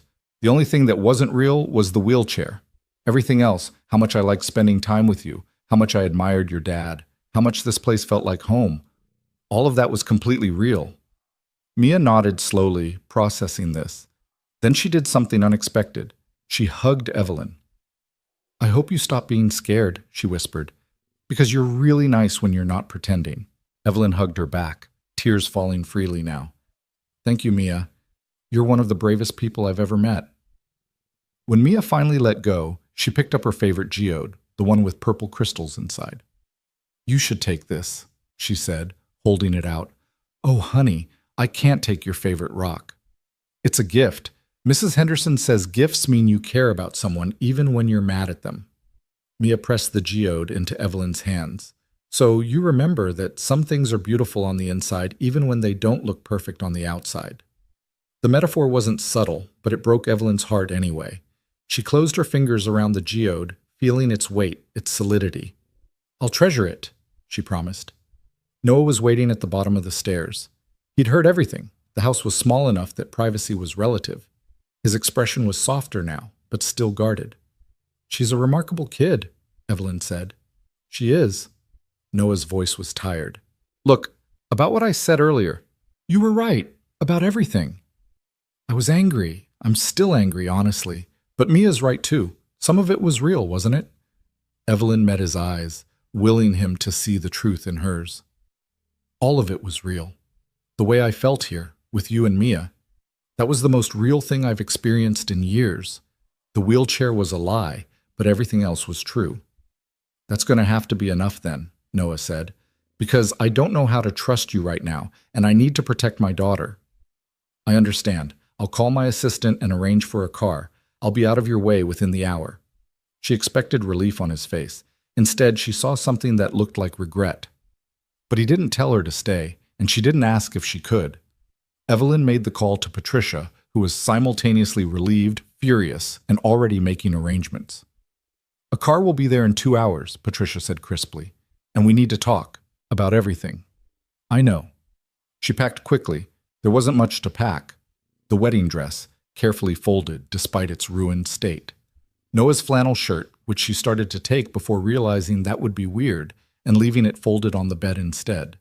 The geode from Mia, wrapped carefully in tissue. Noah made them all lunch, sandwiches again, because apparently that was his default. They ate in uncomfortable silence, all the easy warmth of the previous days gone. Mia picked at her food, shooting looks between her father and Evelyn like she was trying to figure out how to fix things. "I don't want you to go," Mia said finally, her voice small. "I know, sweetie. But sometimes the grown-up thing to do is to leave when you've made a mess of things. Can you come back after Dad stops being sad mad?" Evelyn looked at Noah, who was suddenly very interested in his sandwich. "I don't know," she said honestly. "That's up to your dad." The car arrived exactly when Patricia said it would, a sleek black SUV that looked absurdly out of place on the dirt road. The driver was professional and discreet, loading Evelyn's minimal belongings without comment. Mia hugged her goodbye, squeezing tight. "Remember what the geode means," she whispered. "I will." Noah walked her to the car, his hands in his pockets. For a moment they just stood there, looking at each other, and Evelyn tried to memorize his face. The gray eyes, the worry lines, the solid presence of him. "Thank you," she said, "for everything. For stopping on that road. For taking me in. For showing me what real kindness looks like. You're welcome." He paused, then added quietly, "For what it's worth, I'm glad I stopped. Even with all of this, I'm glad I met you." It wasn't forgiveness, but it was something. Evelyn held on to it as she climbed into the car, as the driver pulled away, as she watched Noah and the cabin disappear in the rearview mirror. She'd come to Montana running from a lie, and she'd left having told a bigger one. But somewhere in between, in that small cabin with a widower and his daughter, Evelyn had found something she hadn't known she was looking for. She'd found home. And then she'd lost it. The geode sat heavy in her lap, reminding her that beautiful things could exist inside broken vessels, reminding her that she needed to be brave enough to show people what was inside, even when it was terrifying. Tomorrow she'd go back to being Evelyn Grace, billionaire heiress. But tonight, as the Montana landscape rolled past, she let herself be just Evelyn, flawed and scared and desperately wishing she could go back and do everything differently. But there was no going back. There was only forward. And forward, she was beginning to realize, might mean finding a way to make this right. The city hit Evelyn like a wall of noise and glass and obligations she'd forgotten existed. Patricia met her at the penthouse with a tablet full of missed meetings, a stack of documents requiring signatures, and an expression that managed to convey both relief and profound disappointment. 3 days, Patricia said, following Evelyn through the marble foyer. "You disappeared for 3 days. Your father threatened to have me fired. The board called an emergency meeting. Marcus has been doing interviews saying you had a breakdown." Evelyn set down Mia's geode on the entrance table. It looked absurdly out of place among the crystal sculpture and fresh orchids, and turned to face her assistant. Patricia was 52, unflappable, and had been with the family since before Evelyn was born. She'd seen Evelyn through tantrums and graduations and her mother's funeral. If anyone had earned the right to be angry, it was her. "I'm sorry," Evelyn said. "I wasn't thinking clearly." "That much is obvious," Patricia's voice softened slightly. "Are you all right? Really all right?" "I don't know." Evelyn walked to the floor-to-ceiling windows that overlooked the city. 23 floors up, the world looked small and manageable, nothing like the raw reality of pine trees and gravel roads. "I don't think I've been all right in a very long time." "You called off the wedding. That's all right." "I didn't call it off. I ran away from it in a wheelchair and let a stranger think I was helpless so I could test if people would be kind to me." Evelyn laughed bitterly. "And then I lied to him and his daughter for 2 days because I was too much of a coward to tell the truth." Patricia was quiet for a long moment. "That doesn't sound like you." "Maybe it's exactly like me. Maybe I've been lying to everyone for so long that I don't know how to do anything else." Evelyn pressed her forehead against the cool glass. "Marcus was right about one thing. I am damaged goods." "Marcus is an idiot who couldn't see value if it wasn't printed on a bank statement," Patricia said sharply. "And whatever you did in Montana, whatever mistakes you made, they came from a place of pain. That doesn't excuse them, but it explains them." "I hurt people, Patricia. Good people who didn't deserve it. Then make it right. Evelyn turned to look at her assistant. How? I don't know. But I've watched you solve problems 1,000 times more complicated than this. You'll figure it out. Patricia consulted her tablet. But first, you need to deal with your father. He's been calling every hour, and the press is starting to ask questions about why you missed your own wedding. The next week was a blur of damage control and obligations. Evelyn met with her father, a tense lunch where Charles Grace made it clear that running away from a wedding, regardless of the reason, was unacceptable behavior for someone in her position. She sat through board meetings where she could feel the other members evaluating her, wondering if she was stable enough to run the company. She gave a carefully worded statement to the press about calling off the wedding due to personal differences, and watched Marcus do his own interview painting himself as the victim of an unstable woman. Through it all, Evelyn felt like she was moving through water, everything muffled and distant. Her penthouse felt like a museum, beautiful and cold. Her office felt like a cage, all glass and steel and expectations. Even her clothes felt wrong, designer suits and Italian leather when all she wanted was flannel and comfort. She kept Mia's geode on her desk, tucked beside her computer where she could see it. Her executive team clearly thought it was an odd decorating choice, but no one asked about it. No one asked about anything real. They asked about market projections and quarterly reports and strategic initiatives, but no one asked if she was okay, if she needed help, if the person inside the expensive suit was actually holding together or falling apart. 2 weeks after leaving Montana, Evelyn was in a meeting with her CFO when her phone buzzed with a text from an unknown number. She glanced at it discreetly. "This is Mia. I got your number from when you charged your phone at our house. Dad doesn't know I'm texting. Are you okay?" Evelyn's heart clenched. She typed back quickly under the table. "I'm okay, sweetie. How are you?" "Sad? Dad is sad too, but he pretends he's not. He goes to his workshop a lot and works really late. I think he misses you." "Mia, I'm in a meeting. Can I call you later?" "Okay, but don't tell Dad I texted. He'll be mad I took your number." "Our secret. Talk soon." Evelyn looked up to find her CFO staring at her expectantly, clearly waiting for a response to a question she hadn't heard. "I'm sorry. Could you repeat that?" The meeting dragged on for another hour, but Evelyn's mind was in Montana, in a cabin with a 9-year-old who texted in complete sentences and worried about her father. When it finally ended, she went back to her office and closed the door, staring at the geode until her assistant knocked to remind her about her next appointment. That night, alone in her penthouse with the city lights glittering below, Evelyn called Mia. A child answered on the third ring, her voice excited but trying to whisper. "Evelyn?" "Hi, Mia. Is this a good time? Where's your dad?" "In the shower. I have maybe 10 minutes. There was a rustling sound like Mia was moving to a different room. "I'm in my closet now. He won't hear." "You shouldn't have to hide to talk to me." "I know, but Dad gets a weird face when anyone mentions you. Not mad, just sad, like he doesn't want to talk about it." Mia paused. "Do you miss us?" The question was so direct, so vulnerable, that Evelyn felt tears spring to her eyes. "Every single day." "Good. I mean, not good that you're sad, but good that you miss us. Because we miss you too, even though Dad won't say it."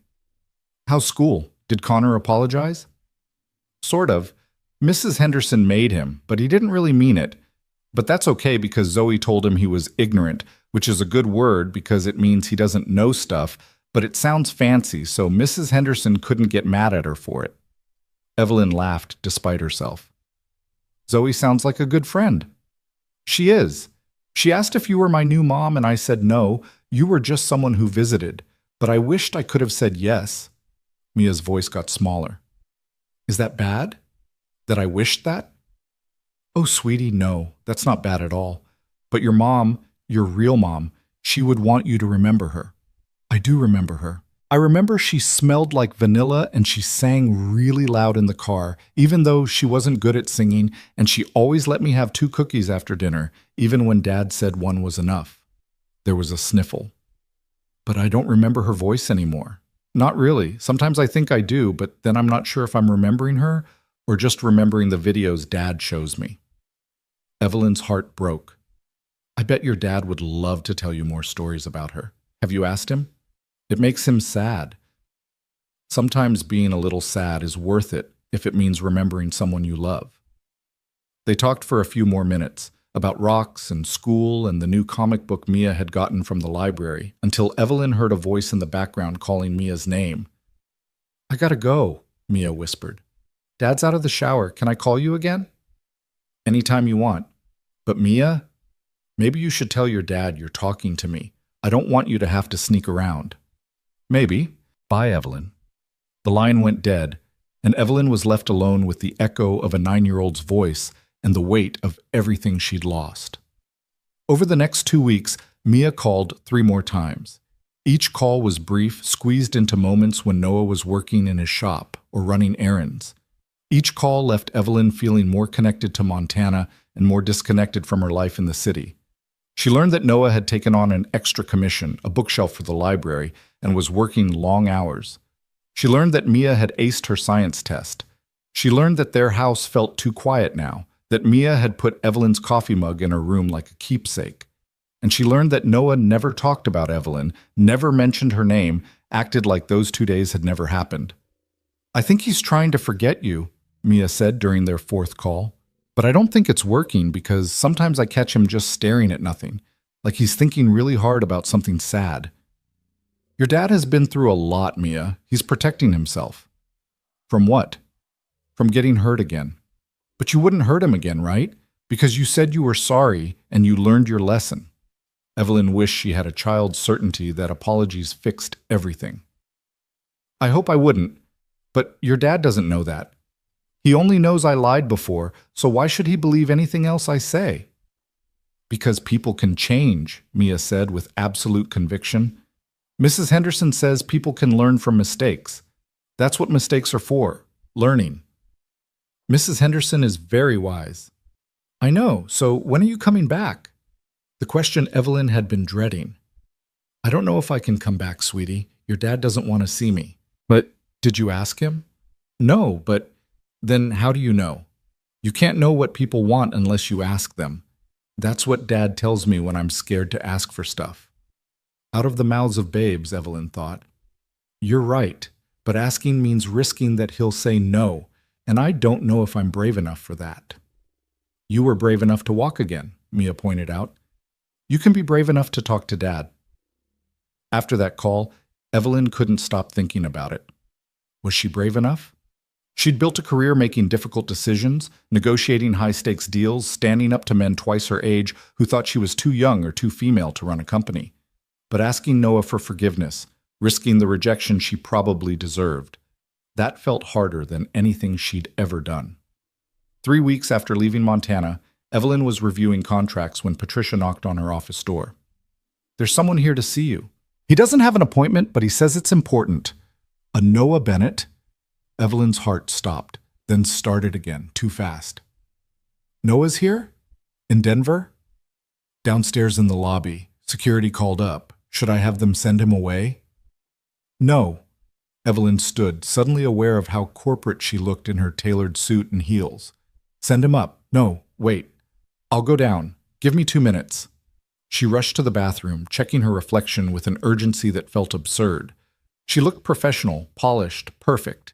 Everything she'd been 3 weeks ago and nothing like the woman who'd sat in his cabin eating pancakes. She wanted to change, but into what? She didn't keep casual clothes at the office. You're stalling, she told her reflection. Just go. The elevator ride down felt eternal. 23 floors to think about what he might say, what she should say, whether this was closure or something else. The doors opened to the marble lobby with its modern art and uncomfortable furniture designed to look impressive rather than inviting. Noah stood near the reception desk, hands in his pockets, looking as out of place as Evelyn had felt in his cabin. He wore jeans and a flannel shirt, the same one he'd lent her, she realized, and work boots that were clean but worn. His eyes found hers across the lobby, and Evelyn forgot how to breathe. She walked toward him, her heels clicking on marble, maintaining the composure she'd learned from years of business meetings. But inside, she was falling apart. Noah, I wasn't expecting... She stopped, started over. Hi. Hi. He looked around the lobby, at the art that probably cost more than his truck, at the security desk, and the fountain, and the general atmosphere of wealth. Impressive. It's just a building. It's not just a building. It's a statement. He looked back at her. I'm guessing the company you help run is actually a company you own? My family owns it. I run it. There's a difference. Not much of one. They stood there awkwardly, a canyon of polished marble between them, and 3 weeks of silence, and everything they hadn't said. Would you like to go somewhere to talk? Evelyn asked. There's a coffee shop across the street, or we could use a conference room upstairs, or I can't stay long. I drove down this morning and I need to get back before Mia's bus comes. Noah pulled something from his pocket. A small cedar carving, unfinished, the word hope carved into its surface. Mia told me about the phone calls. All of them. She felt guilty about sneaking around, so she confessed last night. Evelyn's heart sank. I told her to tell you. I didn't want her to have to hide it. I know. She told me that too. He turned the carving over in his hands. She's been working on this in my shop. Wanted to finish it and send it to you, but she's 9 and doesn't really know how to use the tools properly yet. So I've been helping her, and as I was helping her make this thing for you, I realized I was an idiot. You're not an idiot. I am. Because I spent 3 weeks being angry at you for lying when the truth is, I was really angry at myself for caring about you despite the lies. For missing you despite knowing I should just forget about it. He held out the carving. Mia says this is for you. She says hope means believing things can get better even when they're bad right now. Evelyn took the carving with shaking hands. The cedar was smooth, the letters carved with care, and she could imagine Mia's small hands working on it, tongue probably sticking out in concentration. It's beautiful. She also says I'm being stubborn and stupid, and that if I don't at least try to forgive you, she's going to be disappointed in me. And I can handle a lot of things, but disappointing my daughter isn't one of them. Noah, let me finish, please. He took a breath. You lied to me.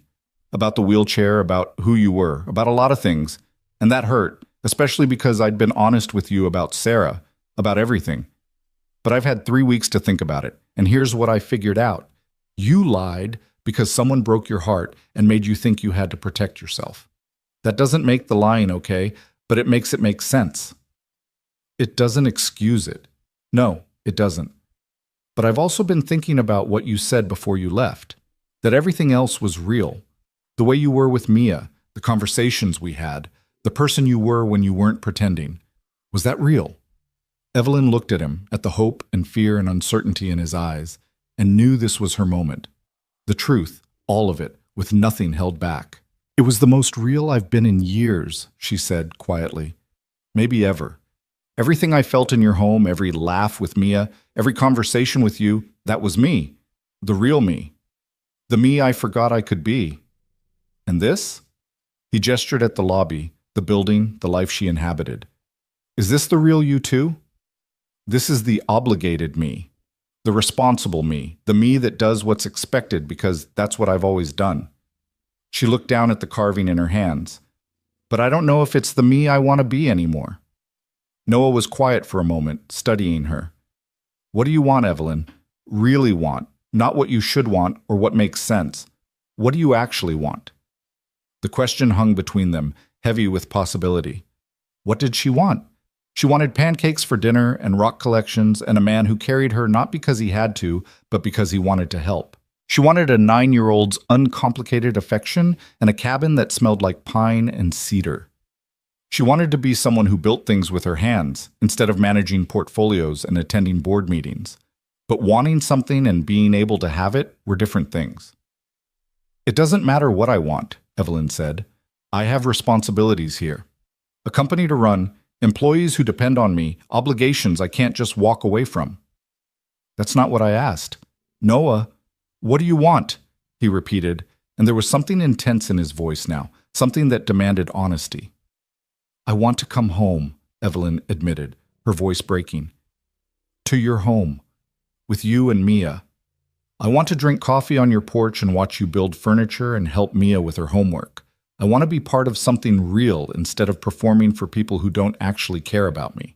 But I can't have that because I ruined it, And even if you could forgive me, I have a whole life here that I can't just abandon. Why not? The question was so simple, it was almost absurd. Because people are counting on me.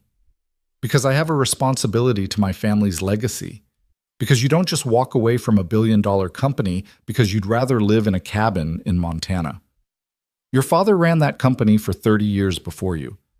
I'm guessing he could do it again if he had to. And I'm guessing there are 100 qualified people who could step in if you wanted to step away. Noah moved closer, and Evelyn could smell sawdust and soap. I'm not asking you to give up everything. I'm asking what you want for yourself, not for everyone else. I want to be with you, Evelyn said, the words tumbling out before she could stop them. I want to be with you and Mia and figure out how to be the person I was in your cabin. But I'm scared. I'm scared that I'll mess it up again, that I'll disappoint you, that I'm not actually that person but just someone pretending to be her. Everyone's pretending to be someone, Noah said gently. The difference is whether you're pretending to be who others want you to be or who you actually want to be. And I hope, that person in my cabin was who you actually want to be. She was. She is. Evelyn wiped her eyes, not caring that her mascara was probably running. But Noah, I lied to you, to both of you. How can you even consider trusting me again? Because Mia likes you, and Mia's got better judgment than most adults I know. Because you owned up to the lie instead of trying to justify it. And because, he paused, seeming to gather courage. Because I haven't been able to stop thinking about you for 3 weeks, and I'm tired of pretending I don't care what happens to you. The confession hung in the air between them. Evelyn's heart was pounding so hard she was sure he could hear it. I don't know how this works, she said. The logistics, I mean. I can't just disappear. There are things I need to handle here. Transitions I need to make if I'm going to step away from the company. I'm not asking you to disappear tomorrow. I'm asking if you want to try, if you want to figure out a way to have both. Whatever parts of this life you need to keep, and whatever parts of that life you want to build with us. Is that even possible? I don't know. But I know I'd rather try and fail than spend the rest of my life wondering what if. Noah reached out slowly, giving her time to pull away, and took her hand. His palm was rough with calluses, warm, steady. Come back. Not forever, not with any promises about what happens next. Just come back and let's see if we can figure this out. Your daughter will have questions. Mia always has questions. We'll answer them together. You're sure? You're really sure you want to try this? I drove 4 hours to stand in this lobby that costs more than my house and ask you to come home with me. I'm sure. Evelyn looked around the lobby, at the life she'd built, the obligations she'd accepted, the person everyone expected her to be. Then she looked at Noah, at the hope in his eyes and the cedar carving in her hands, and the possibility of something real and messy and terrifyingly uncertain. She thought about Mia's text. You were brave enough to walk again. You can be brave enough to talk to Dad. Maybe it was time to be brave. Okay, Evelyn said, but I need a few days. I need to talk to my father and the board, and I need to set up systems so I can work remotely for a while. I can't just vanish again. That wouldn't be fair to anyone, but I can transition. I can figure out how to be in both places. How long? A week, maybe 2. Would that work?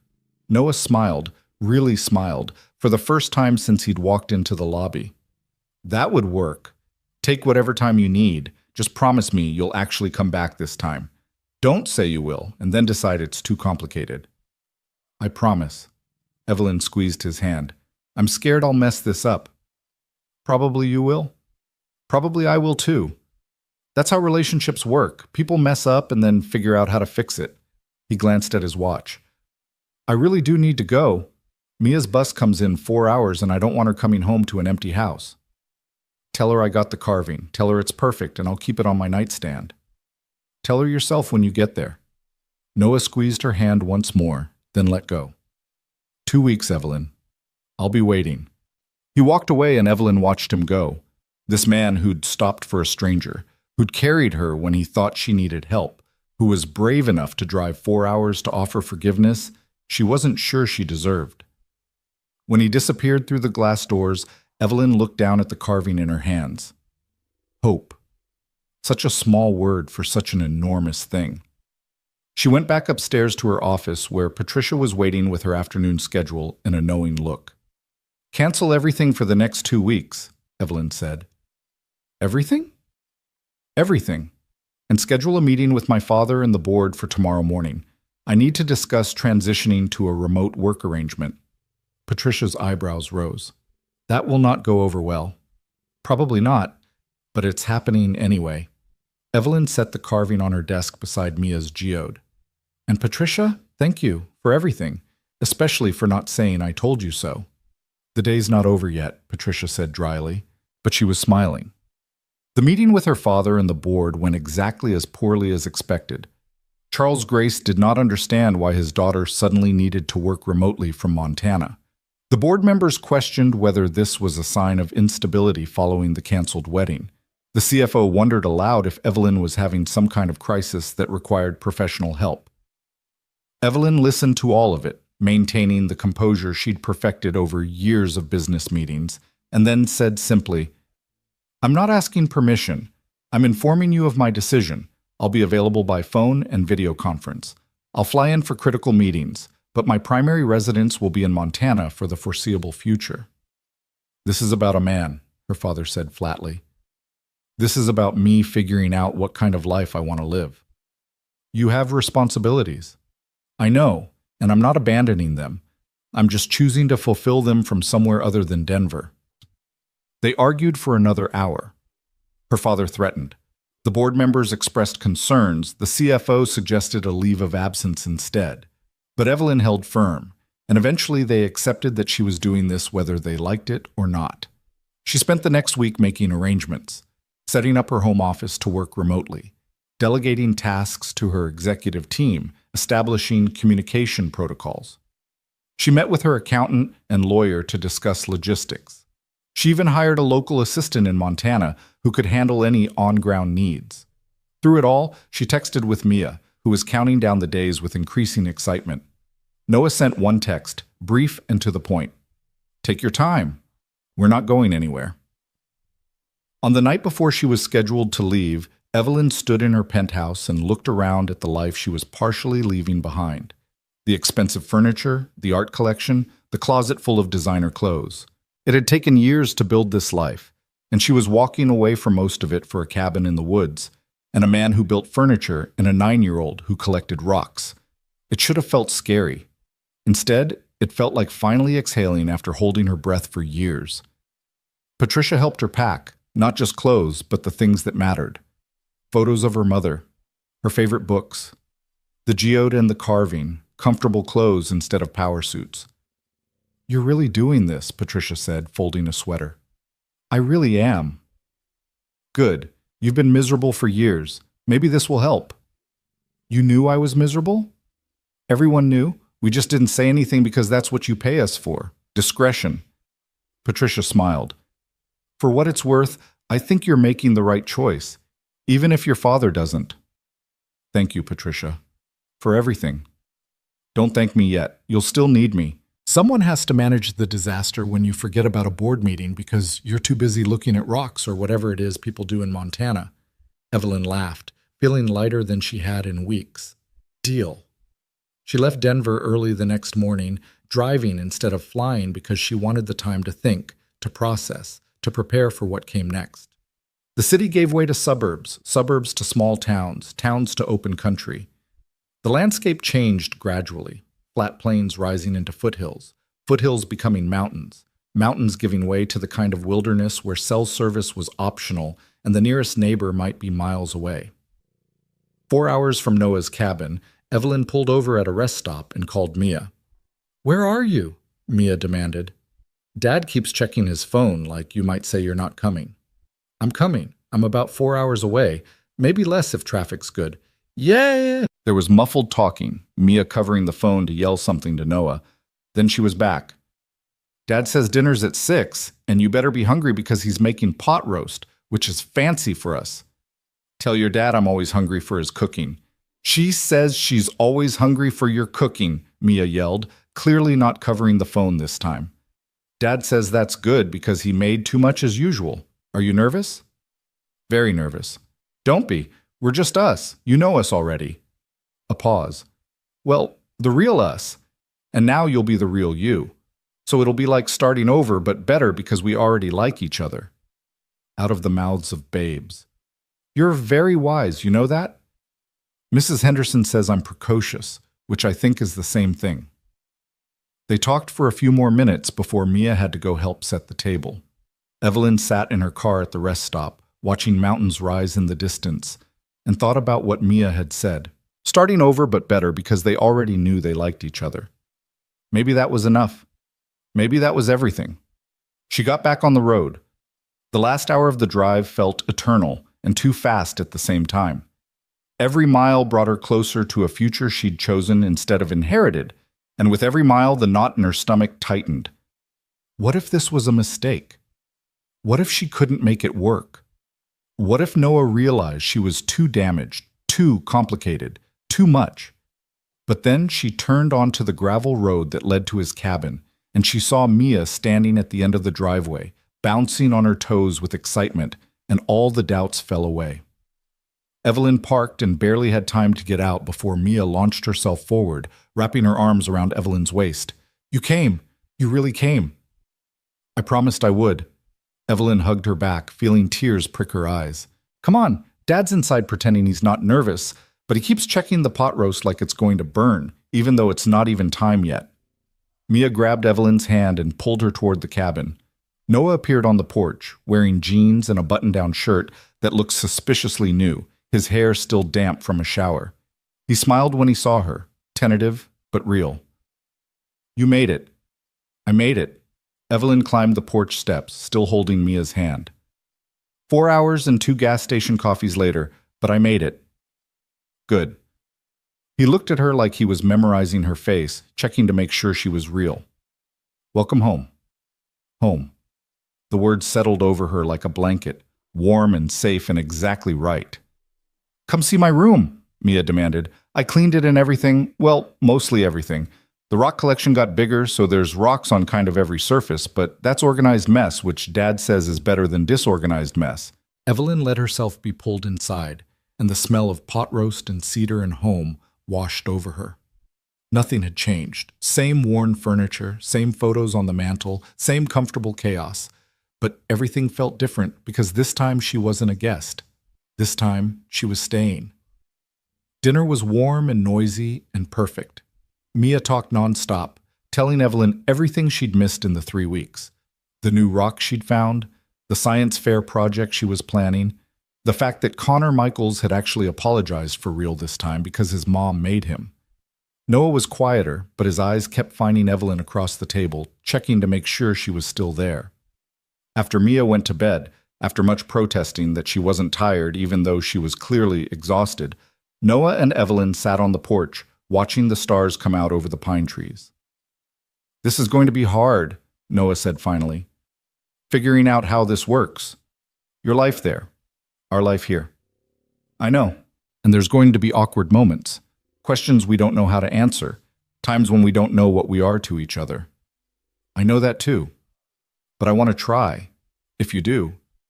Evelyn reached over and took his hand, lacing their fingers together. I want to try.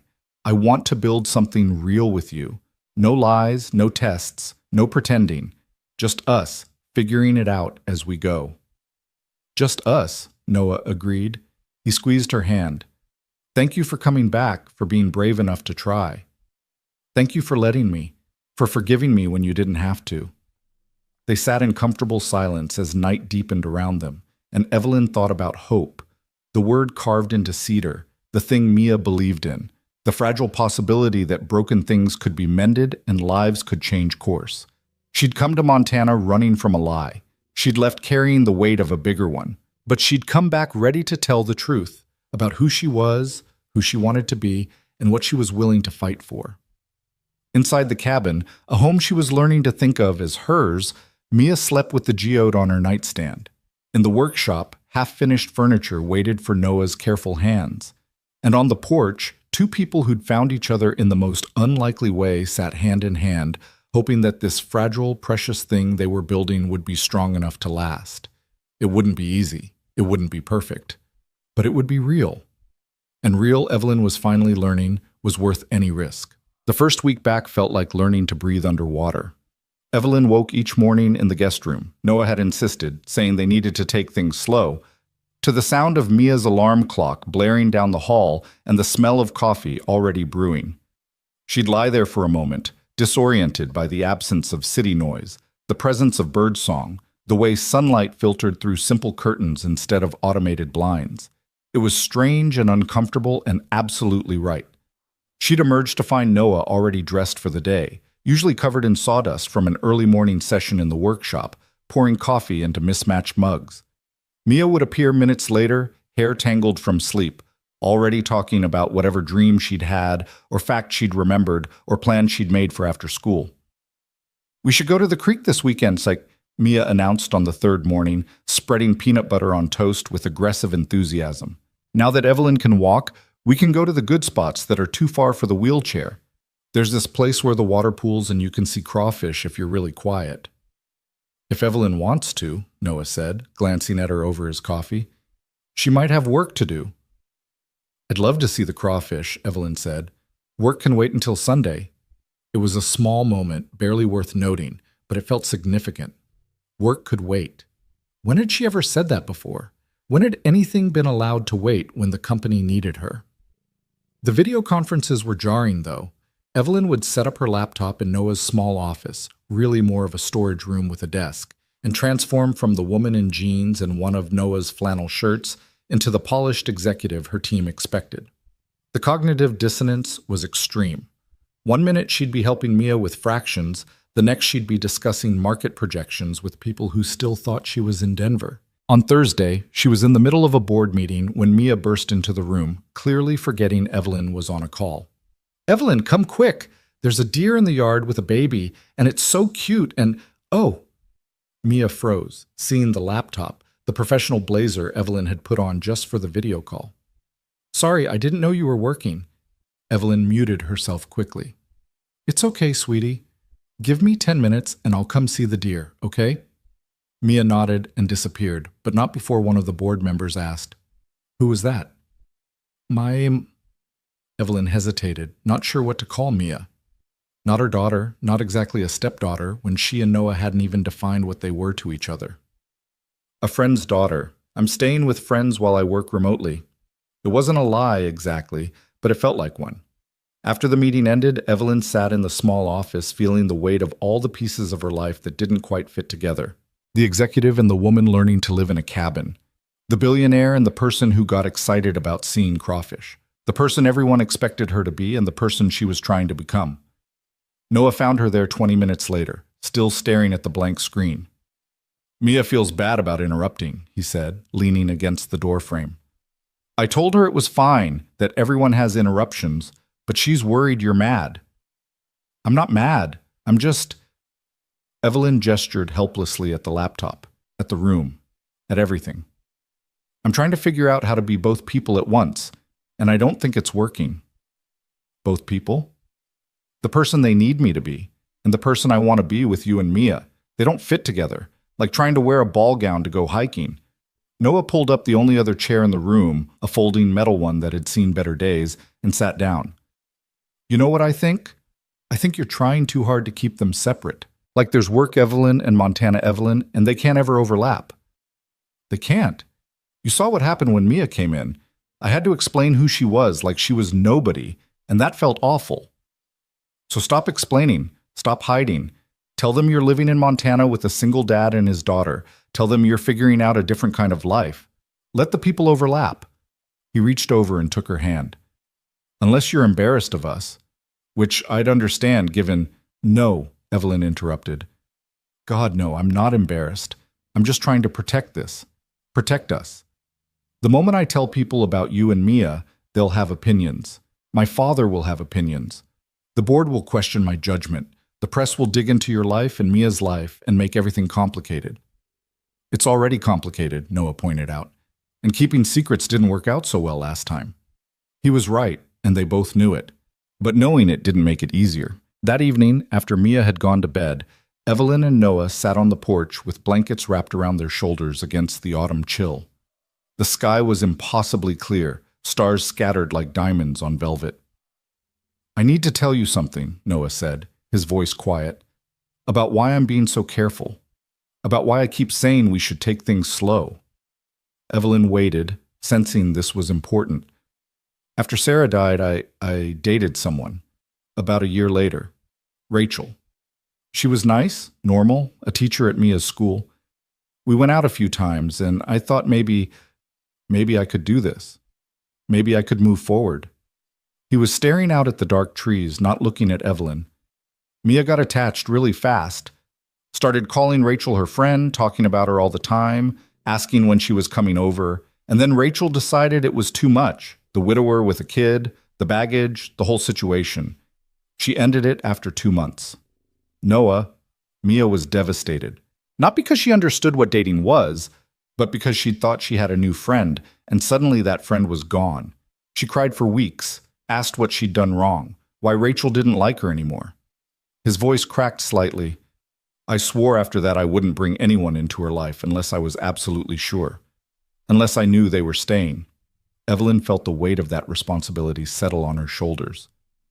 And you're not sure I'm staying. I want to be sure. But Evelyn, you've got a billion-dollar company and a penthouse in Denver and a whole life that has nothing to do with a cabin in Montana. What happens when winter comes and it's 20 below and the power goes out and you're stuck here for days with nothing to do? What happens when you miss the museums and restaurants and culture? What happens when being here stops feeling like an adventure and starts feeling like a prison? You think I'll leave? I think you might realize this isn't what you want. And that's okay. It's your right to change your mind. But Mia's already so attached to you. If you leave again, it'll break her heart. And honestly, it'll break mine too. The confession hung in the cold air between them. Evelyn turned to look at him, at the vulnerability in his face, the fear he was finally admitting. I can't promise I won't make mistakes, she said slowly. I can't promise this will be easy, or that I won't have moments where I don't know if I can do this. But Noah, I drove 4 hours to get here. I restructured my entire life. I stood up to my father in a boardroom full of men who think I'm crazy. I didn't do that on a whim. I did it because when I was in Denver, all I could think about was coming home. Here, to you, and Mia. It's only been a week. It's been a week that felt more real than the last 10 years of my life. A week where I woke up happy instead of dreading the day. A week where I laughed every single day, where I felt like I mattered for who I am instead of what I can do for other people. She shifted closer to him, the blanket sliding off one shoulder. I'm not saying there won't be hard days, I'm sure there will be. But I'm choosing this. I'm choosing you. Noah looked at her for a long moment, searching her face for certainty. Whatever he found there must have been enough, because he leaned forward and kissed her, soft and tentative and full of hope. It was their first real kiss. Everything before had been charged with uncertainty, weighted with lies and questions. But this was honest. This was two people deciding to trust each other despite the fear, despite the very real possibility of getting hurt. When they pulled apart, Noah rested his forehead against hers. Okay, he whispered. Okay, we try. For real this time. For real this time, Evelyn agreed. The next morning, Evelyn woke to find a note slipped under her door. Mia's handwriting, careful and round. Dad told me you're staying for real this time. I'm really happy. Can we have pancakes to celebrate? They had pancakes. And over breakfast, with Mia chattering about school and Noah smiling into his coffee, Evelyn felt something shift. This wasn't just an experiment anymore. This wasn't just running away from her old life. This was building a new one, piece by piece, pancake by pancake, conversation by conversation. The weeks that followed fell into a rhythm. Evelyn worked mornings while Noah was in his workshop and Mia was at school. She took calls, reviewed documents, made decisions that affected hundreds of employees and millions of dollars. But she did it in comfortable clothes, with breaks to refill her coffee and look out the window at pine trees instead of skyscrapers. In the afternoons, she'd close the laptop and rejoin the world of the cabin. She learned to help Noah in the workshop, sanding edges and applying stain under his careful instruction.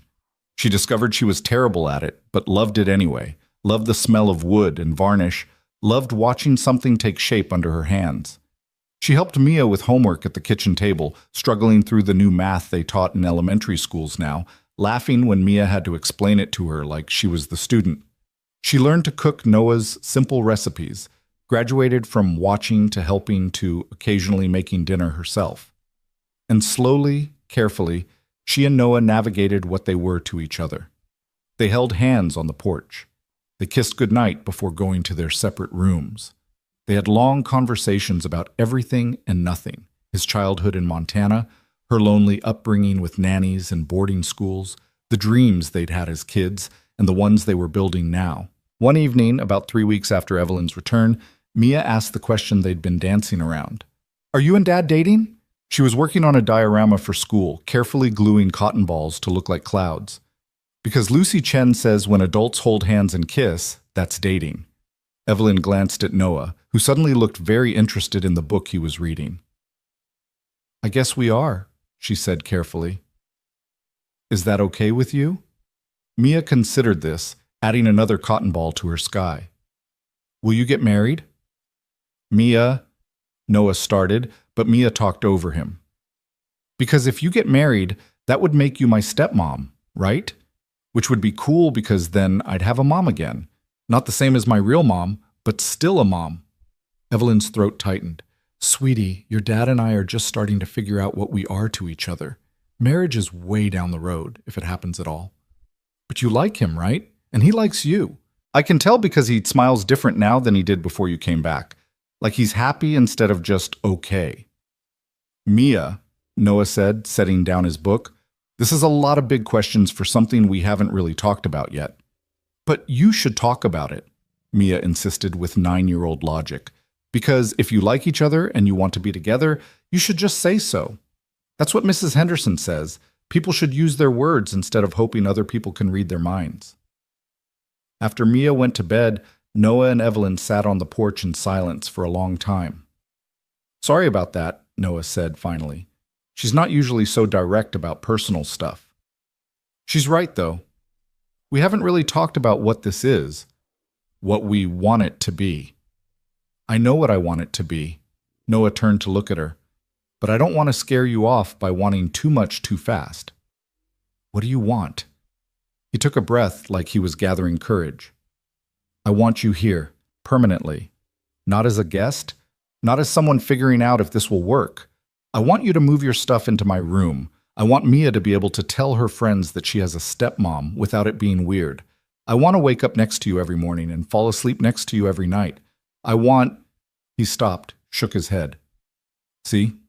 Too much too fast." "What if it's not too much?" Evelyn's heart was pounding.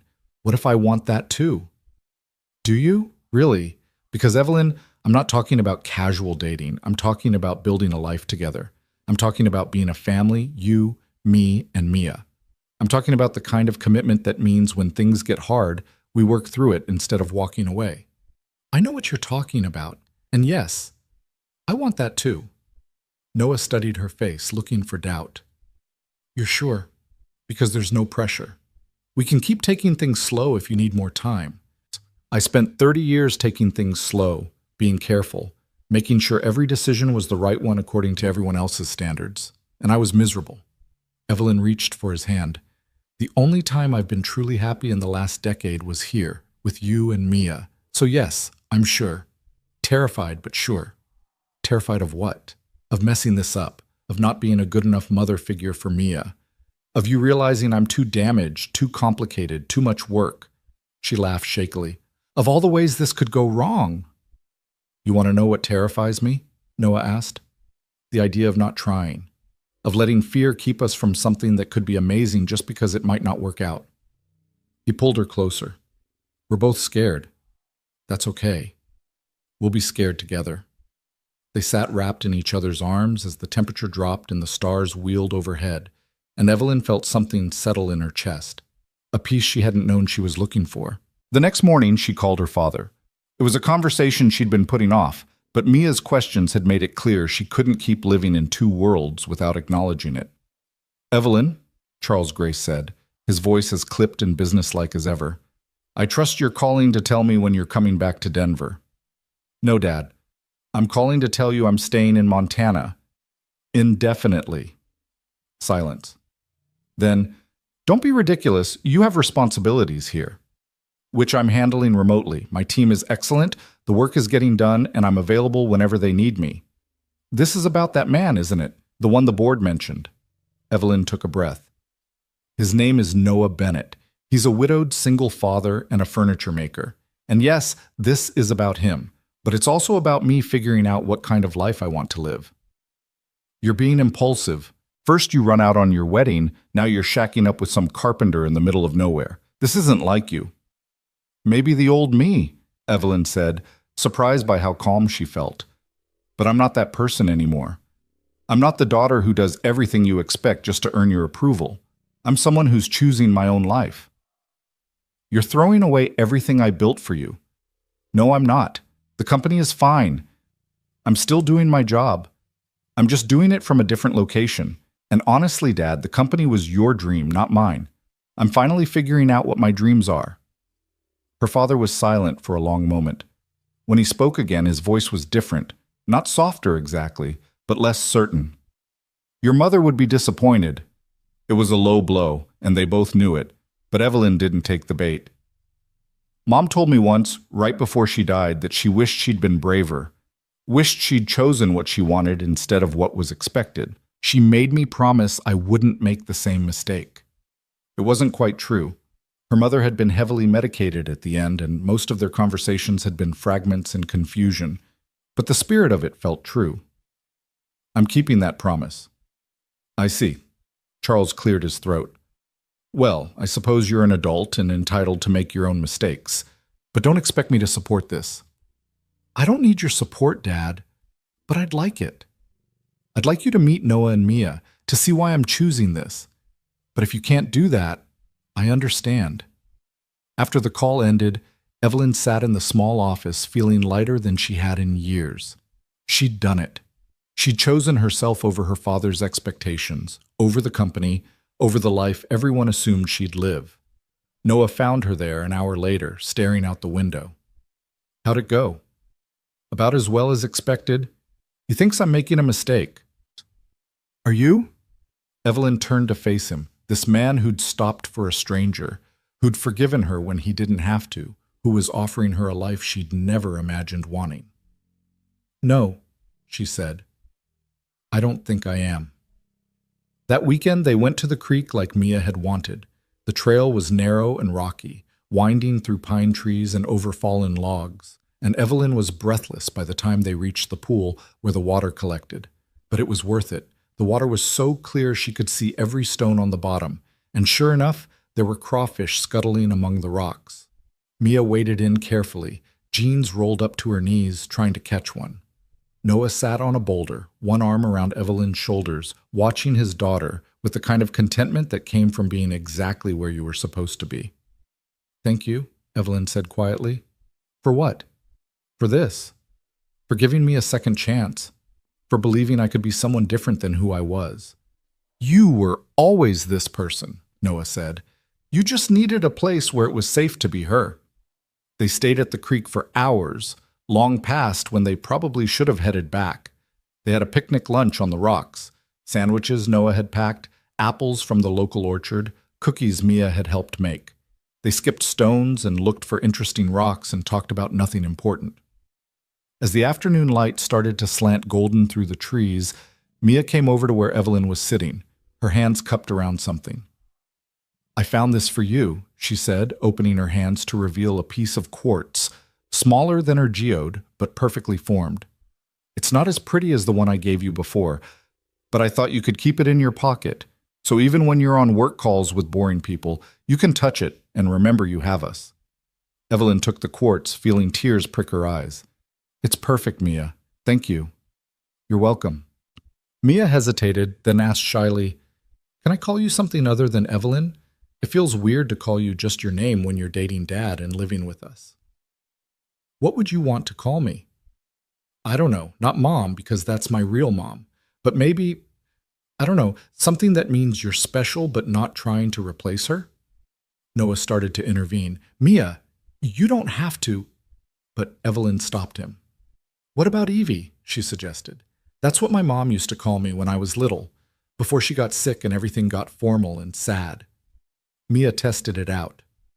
Evie, I like it. It sounds friendly. Can I call you Evie? I would love that. On the walk back to the cabin, Mia held both their hands, swinging between them, chattering about school and rocks and whether they could get a dog. Noah caught Evelyn's eye over his daughter's head and smiled, and Evelyn felt her heart so full it might burst. This was it. This was the life she'd been running toward without knowing it. Not perfect, not easy, but real and warm and full of the kind of love that didn't come with conditions or price tags. That night, after Mia was in bed, Evelyn moved her things from the guest room to Noah's room. It wasn't a grand gesture, just her clothes in his closet, her toiletries in his bathroom, her books on his nightstand, but it felt monumental anyway. Noah watched from the doorway as she unpacked, his expression unreadable. Second thoughts? Evelyn asked, trying to keep her voice light. No, just making sure this is real, that you're really here, really staying. I'm really staying. She set down the stack of clothes and crossed to him. I know it's fast. I know we're still figuring things out. But Noah, I love you. I probably loved you from the moment you stopped for a stranger on the road, but I definitely love you now. And I love Mia. And I love this life we're building together. He pulled her close, his arms solid and warm around her. I love you too. Have since you told Mia her comic book theory about the girl with powers was profound. Maybe before that. Definitely by the time you stood up and told me the truth, even though you knew it would hurt. They stood there in the doorway between past and future, holding each other, and Evelyn felt the last pieces of her old life fall away. She wasn't Evelyn Grace, billionaire heiress anymore. Or she was, but that was just one part of her now. She was also Evie, Mia's almost stepmom. She was Noah's partner. She was someone who helped sand furniture and went hiking to see crawfish, and kept rocks in her pocket to remind her of what mattered. The next few weeks brought their own challenges. Evelyn had to fly to Denver for an emergency board meeting, and the separation was harder than she expected. She missed Mia's science fair presentation and felt guilty for days, even though Mia insisted it was fine and showed her all the photos. She had a fight with Noah about household responsibilities when she got so absorbed in a work crisis that she forgot to pick up groceries like she'd promised. But they worked through it. They talked instead of letting resentments build. They apologized when they messed up. They figured out systems and schedules and ways to balance Evelyn's work responsibilities with the life they were building together. Mia helped in her own way. She'd appear in the office when Evelyn had been working too long, announcing it was time for a break, and they needed to go look at something interesting outside. She'd draw pictures of the three of them and leave them on Evelyn's desk. She'd give Evelyn rocks with notes attached. For when work is hard and you need to remember we love you. One evening in late November, with snow starting to fall and the cabin warm from the fire Noah had built, Evelyn's phone rang. Patricia. I'm sending you something, Patricia said without preamble. Check your email. Evelyn put her on speaker and opened her laptop. The email contained a single document, a proposal for restructuring her role at the company. Instead of CEO, she'd become chair of the board, with someone else handling day-to-day operations. She'd be involved in major decisions, but not responsible for the minute-by-minute management that required her constant attention. I didn't ask for this, Evelyn said slowly. I know, but I've been watching you for the last 2 months, and you're happier than I've ever seen you. You're also exhausted from trying to do 2 full-time jobs. This would give you the flexibility to actually live in Montana instead of just surviving there between video calls. Patricia, the board is open to it. Your father is less opposed than he was. And I've already found 3 excellent candidates to take over as CEO. This could work, Evelyn, if you want it to. Evelyn looked at Noah and Mia, who were building a puzzle on the coffee table, their heads bent together over the pieces. She looked at the life they'd created, messy and imperfect and absolutely worth fighting for. Send me the details, she said. I want to see the full proposal. After she hung up, Noah asked quietly, What are you thinking? I'm thinking, Evelyn said slowly, that maybe I've been trying to keep one foot in each world instead of committing fully to either. And maybe it's time to actually commit. To Montana? To us. To this family. to building something that's mine, ours, instead of fulfilling someone else's vision of what my life should look like. She closed the laptop. I'm scared to let go of the company completely. It's been my identity for so long, but I'm more scared of losing this because I was too afraid to choose it. Mia looked up from the puzzle. Are you staying forever now? Like, for real forever? Yeah, baby, Evelyn said, the words feeling right and true and terrifying. For real forever. Mia launched herself at Evelyn, nearly knocking her off the couch with the force of her hug. Noah pulled them both close, and they sat there in a tangle of arms and laughter and joy. Outside, snow continued to fall, covering the world in white. Inside the cabin, three people who'd found each other in the most unlikely way held on to each other and the future they were building one day at a time. It wasn't the life Evelyn had planned. It wasn't the life anyone would have predicted for her. But it was hers, chosen and fought for, and absolutely worth every risk she'd taken to get here. And that, she thought, as she kissed Noah and listened to Mia chatter about building a snowman tomorrow, was the only thing that really mattered. Winter arrived in earnest the week after Thanksgiving, transforming the Montana landscape into something from a snow globe. Evelyn woke one morning to find the world outside blanketed in white, the pine trees heavy with snow, the silence so complete it felt like the earth was holding its breath. She lay in Noah's bed, their bed now, watching him sleep, his face peaceful in the early morning light. 3 months ago, she'd been preparing to marry a man who'd laughed at her when he thought she was poor. Now she was here, in a cabin in the woods, in love with a man who'd stopped for a stranger and changed both their lives. Her phone buzzed on the nightstand. A text from Patricia. Board meeting today at 2 p.m. They want your decision on the restructuring proposal. No pressure, but 20 people are waiting to hear if you're stepping down or staying on. Evelyn had been avoiding this decision for 2 weeks, weighing every angle, considering every consequence. Stepping back from the CEO role meant admitting her father had been partly right, that she couldn't have both lives fully. But staying on meant sacrificing the peace she'd found here, the family she was building, the person she was becoming. Noah stirred beside her, his eyes opening slowly. You're thinking too loud, he murmured, pulling her closer. I can hear your brain working from here. Sorry. Big meeting today. The board wants my answer. And what are you going to tell them? I don't know yet. She traced patterns on his chest, feeling the steady beat of his heart. What if I'm making a mistake? What if I step back and regret it? Then you'll deal with it.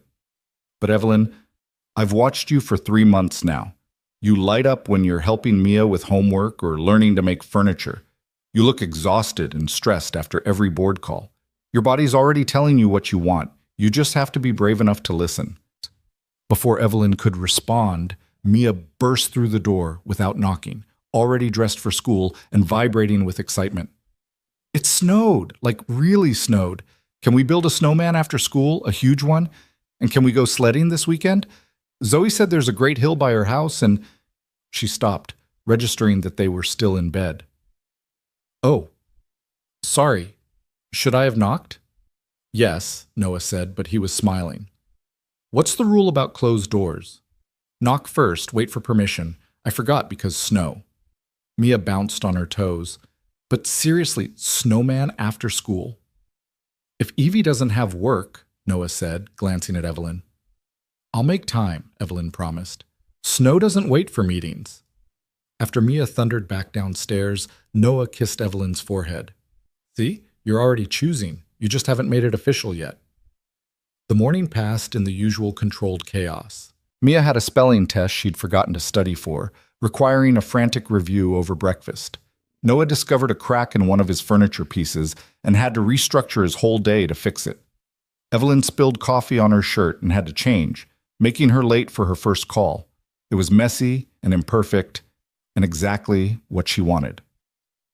At 2 o'clock, Evelyn sat in the small office with the door closed, her laptop open to the video conference that would determine her future. The board members appeared one by one on screen, serious faces and expensive suits, sitting in conference rooms that felt like a different universe from her cabin in Montana. Her father was there too, his expression carefully neutral. They hadn't spoken much since their last conversation, communicating mostly through Patricia and terse emails. But he was there, which meant something. Evelyn, the board chair began, we've reviewed Patricia's proposal for restructuring your role. Before we discuss it, we'd like to hear from you. What do you want? It was a deceptively simple question. What did she want? Evelyn looked around the small office, at the photos of Mia she'd hung on the wall, at the geode on the desk, at the window that showed pine trees and snow instead of skyscrapers. She thought about this morning, about the chaos and laughter, and the way Mia had burst in without knocking.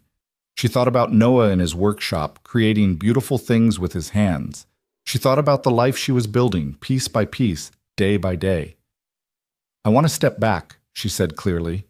I want to transition to chair of the board and focus on strategic direction rather than day-to-day operations. I want to live in Montana full-time and be present for my family. I want to be involved with the company. It's my legacy, and I care about it deeply, but I don't want it to be my entire life anymore. Silence. Then one of the board members asked, "And you believe you can fulfill your fiduciary duties from Montana?" "I've been doing it for 3 months. The company is thriving. My team is excellent. And frankly, some of my best strategic thinking happens when I'm not buried in operational details. I think this could actually make me more effective, not less." "Your father has concerns," the board chair said, glancing at Charles Grace. Everyone looked at her father, who'd been silent throughout. He cleared his throat, and Evelyn braced herself for the criticism she knew was coming. "My daughter is the most capable person I know," Charles said, surprising her.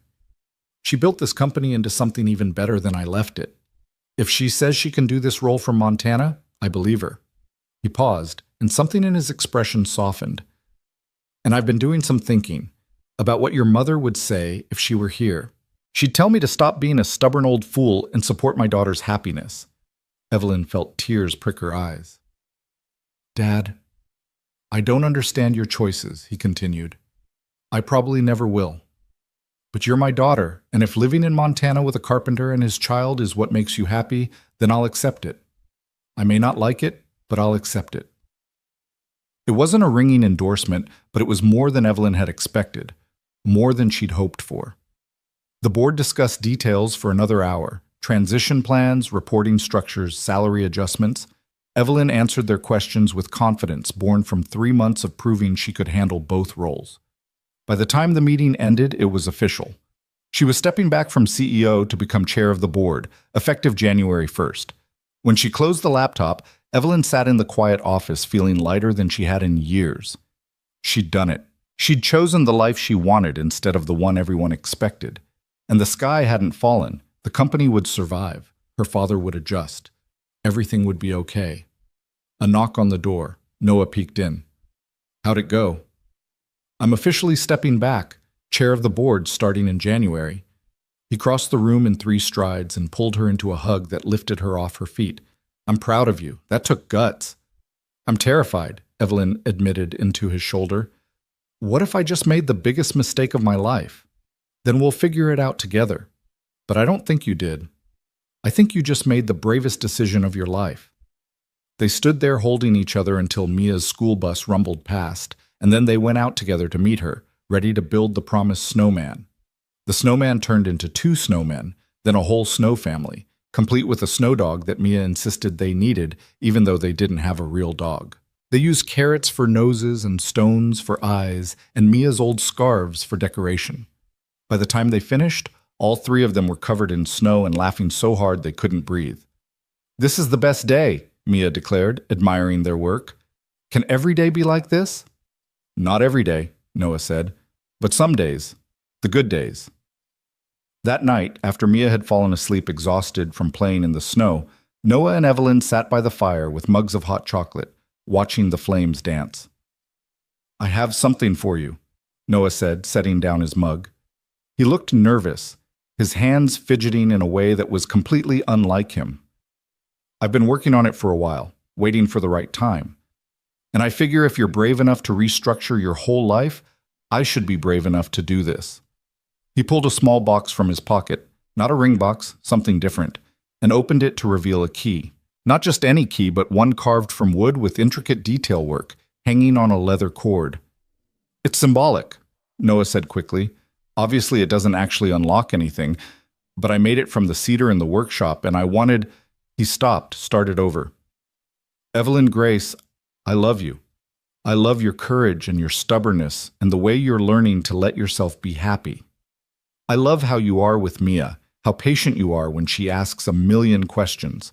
I love that you left a whole empire to build a life here with us. Evelyn's heart was pounding so hard she could barely breathe. I'm not asking you to marry me, Noah continued. Not yet. I want to do that properly, with Mia involved, and a real ring and everything.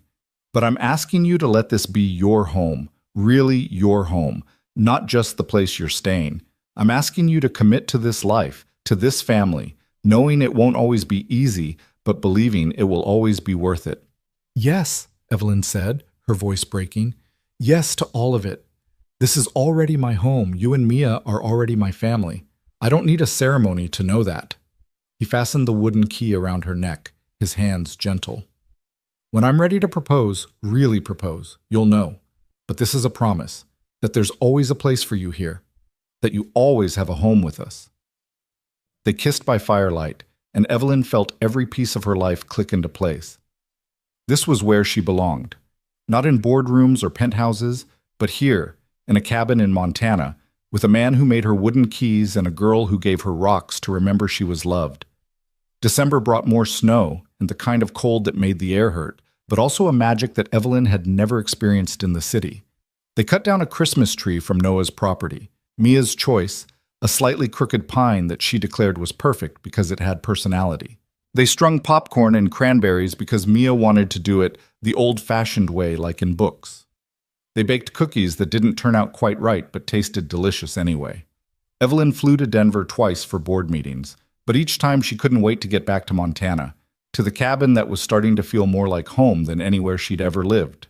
Patricia sent care packages, expensive coffee, and her favorite chocolates, with notes that said things like "surviving without you, barely," and "the new CEO is competent but boring." A week before Christmas, Mia asked if they could visit Sarah's grave. It was the first time she'd mentioned her mother directly in weeks, and Noah looked uncertain, like he wasn't sure if this was healthy or concerning. I want to tell her about Evie, Mia explained. I think she'd want to know that we're okay now, that we're happy. So they went to the small cemetery on the edge of town, where Sarah Bennett's headstone sat under a pine tree she'd apparently loved. Evelyn hung back, giving Noah and Mia space, but Mia waved her over. You should be here too. You're family now. They stood together in front of the grave, and Mia talked to her mother the way she talked to everyone, openly, honestly, with that uncomplicated directness that made Evelyn love her more every day. Mom, this is Evie. She's Dad's girlfriend, and she lives with us now, and I really like her. She's not trying to replace you because nobody could replace you, but she makes Dad smile again, and she helps me with homework, and she's teaching me about business stuff, which is pretty cool. Mia paused. I think you'd like her. She's kind, and she was really brave to leave her fancy life to be with us. That's the kind of brave I want to be when I grow up. Noah's arm came around Evelyn's shoulders, and she felt tears running down her face. They stood there for a long time in the cold, the three of them together, honoring the woman who'd come before while making space for the future they were building. On Christmas Eve, Evelyn's father called. She almost didn't answer. They'd been texting but not really talking. But something made her pick up. Evelyn, he said, his voice gruff, I wanted to wish you a Merry Christmas and to tell you something. Okay? I've been thinking about what you said, about your mother wanting you to be brave, to choose your own life. And I realized I've been angry at you for doing exactly what I always taught you to do, making hard decisions and standing by them. That's not fair. Evelyn sat down, shocked. Her father never apologized, never admitted fault, never showed this kind of vulnerability. I don't understand your choices, he continued, living in Montana, dating a furniture maker, stepping back from the company. None of it makes sense to me, but I can see that you're happy. Your assistant tells me you smile during video calls now. You didn't used to do that. Dad, let me finish. I'm not good at this kind of thing, so I need to say it all at once. He took a breath. I'm proud of you for having the courage to build the life you want instead of the life I wanted for you. And I'd like to meet him. This Noah Bennett and his daughter.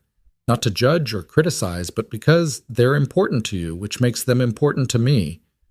Evelyn was crying now, couldn't stop the tears even if she wanted to. You mean that? I do. I'm thinking I could come visit after the holidays, if that would be all right. I'd like to see this place that made you brave enough to disappoint me. You could come for New Year's, Evelyn said. We're not doing anything fancy, but you'd be welcome. After they hung up, Noah found her on the porch, wrapped in a blanket, staring at the stars. Everything okay? He asked. My father wants to visit, to meet you and Mia. Noah was quiet for a moment. How do you feel about that? Terrified, but good. Like maybe all the pieces of my life can actually fit together after all. She looked at him. Are you okay with it? Having him here? If you want him here, then I want him here. Though, fair warning, if he's rude to you or Mia, I will ask him to leave. I don't care how rich or powerful he is. Evelyn laughed through her tears. Deal. Christmas morning was chaos and magic in equal measure. Mia woke them at 6, too excited to sleep, dragging them downstairs to see what Santa had brought. The gifts were modest compared to what Evelyn was used to. Books and art supplies and a new rock collection display case Noah had built. But Mia acted like every present was treasure. Evelyn gave Mia a telescope she'd ordered secretly, perfect for stargazing and satisfying her curiosity about space. She gave Noah a set of Japanese chisels she'd found online, the kind real craftsmen used. Both of them looked at her like she'd given them the moon. But the best gift was the one Mia gave her, a photo album she'd made herself, full of pictures from the last 3 months. Evelyn at the kitchen table helping with homework. Evelyn covered in sawdust from the workshop. Evelyn and Noah on the porch. Evelyn and Mia at the creek. Every photo was labeled in Mia's careful handwriting. Our family. I wanted you to have proof, Mia explained, that you belong here, that we're yours and you're ours. Evelyn couldn't speak, could only pull Mia into a hug and hold on while she cried happy tears. They spent Christmas Day exactly as they'd spent every other day, making food together, laughing at jokes that weren't funny, sitting by the fire while snow fell outside. It was simple and perfect, and everything Evelyn hadn't known she needed. That night, after Mia had finally crashed from her sugar high, Noah took Evelyn's hand and led her out to the workshop. He'd set up 2 chairs facing his current project, the dining table he'd been working on for months, now finished and gleaming with fresh polyurethane. I wanted to show you something, he said, pulling out a folder. These are commission requests I've gotten in the last 2 months. More work than I can handle alone, actually, and I was thinking... He paused, looking nervous.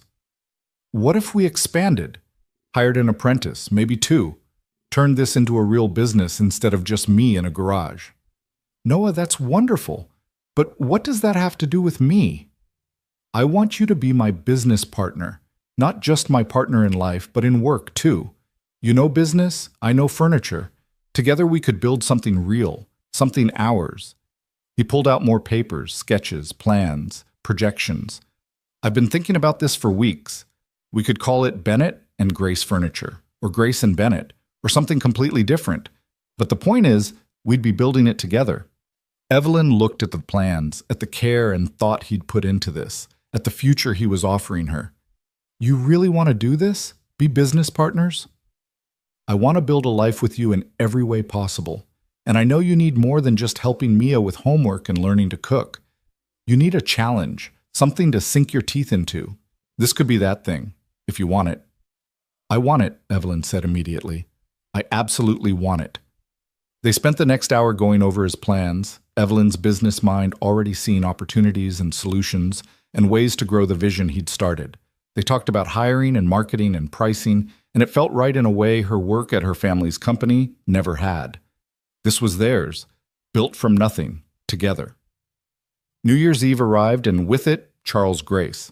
He showed up in a rental car looking completely out of place in his expensive suit and designer shoes, staring at the cabin like he couldn't quite believe his daughter lived there. Mia answered the door, unintimidated by this stern-looking stranger. You must be Evie's dad. I'm Mia. Come in. It's cold. Charles blinked at her, clearly not used to 9-year-olds who treated him like a regular person. Thank you, Mia. It's nice to meet you. Noah emerged from the workshop, wiping sawdust off his hands, and extended one to Charles. "Mr. Grace, welcome. Evelyn's told us a lot about you." They shook hands, the carpenter and the billionaire, two men from completely different worlds, both loving the same woman and trying to figure out how to coexist. The weekend was awkward at first. Charles didn't know how to exist in a space where he wasn't in charge, where his opinion didn't automatically carry weight. He watched Evelyn help cook dinner like he was seeing a stranger, watched her laugh at Mia's jokes, watched her fit into this life like she'd been born to it. But slowly, things shifted. Mia showed him her rock collection, explaining each one with her characteristic enthusiasm, and Charles listened with what looked like genuine interest. Noah gave him a tour of the workshop, and they found common ground discussing business challenges and growth strategies. And at dinner on New Year's Day, something happened that surprised everyone. "I owe you all an apology," Charles said, setting down his fork. "Particularly you, Noah. I came here with judgments about your work, your life, your worthiness to be with my daughter. But I've watched you with her, and I've watched her with you, and I can see what I was too stubborn to see before. You make her happy, you and Mia both, and that's all that really matters." "Thank you," Noah said carefully. "That means a lot. Evelyn tells me you're starting a furniture business together. I'd like to invest if you're open to it, not to control anything or have a say in operations, just to help get it off the ground." Noah and Evelyn exchanged glances. "We'll think about it," Evelyn said. "But Dad, if we do accept investment, it's under our terms. This is our project." "I wouldn't expect anything less." Charles smiled, and it transformed his face into something almost warm. "You're so much like your mother. She was stubborn, too. Knew her own mind. It drove me crazy sometimes, but I loved her for it." After Charles left, with promises to visit again, with an actual hug for Evelyn, the cabin felt quiet. Mia was upstairs reading, leaving Noah and Evelyn alone in the living room. "Your father's not so bad," Noah said, "once you get past the terrifying exterior. He liked you, I could tell. He loves you, that's what I could tell." Noah pulled Evelyn close. "And speaking of love, Noah Bennett, if you're about to propose to me right now, I'm going to need a minute to prepare emotionally." He laughed. "Not quite yet, but soon. I'm thinking—" He paused, considering. "I'm thinking spring, when everything's growing and new, when we've had a full winter together and you know what you're signing up for. Does that sound okay?" "That sounds perfect." They sat by the fire, planning a future that felt real and attainable and absolutely worth fighting for.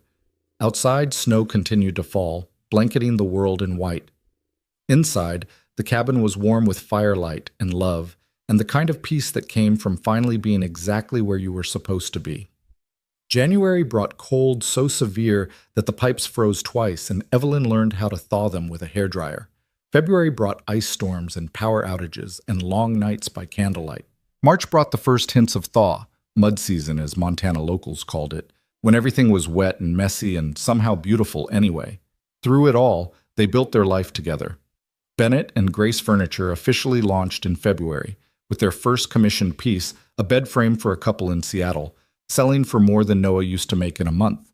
They hired their first apprentice in March, a young woman named Sarah, Noah's choice of name, and it felt right, who was eager to learn and had real talent. Evelyn settled into her new role as board chair, finding she actually enjoyed the strategic thinking without the operational stress.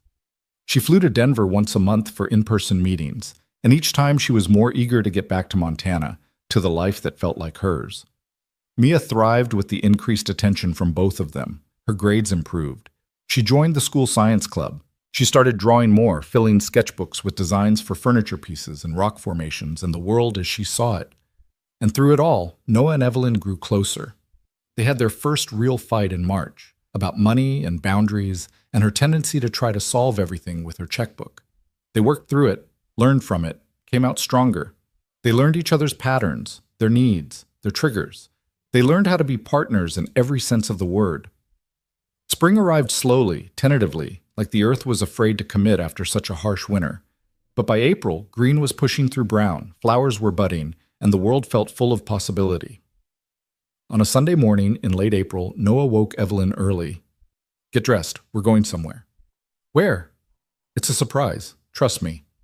They drove into the mountains, higher than they'd gone before, until they reached a meadow that overlooked miles of Montana wilderness.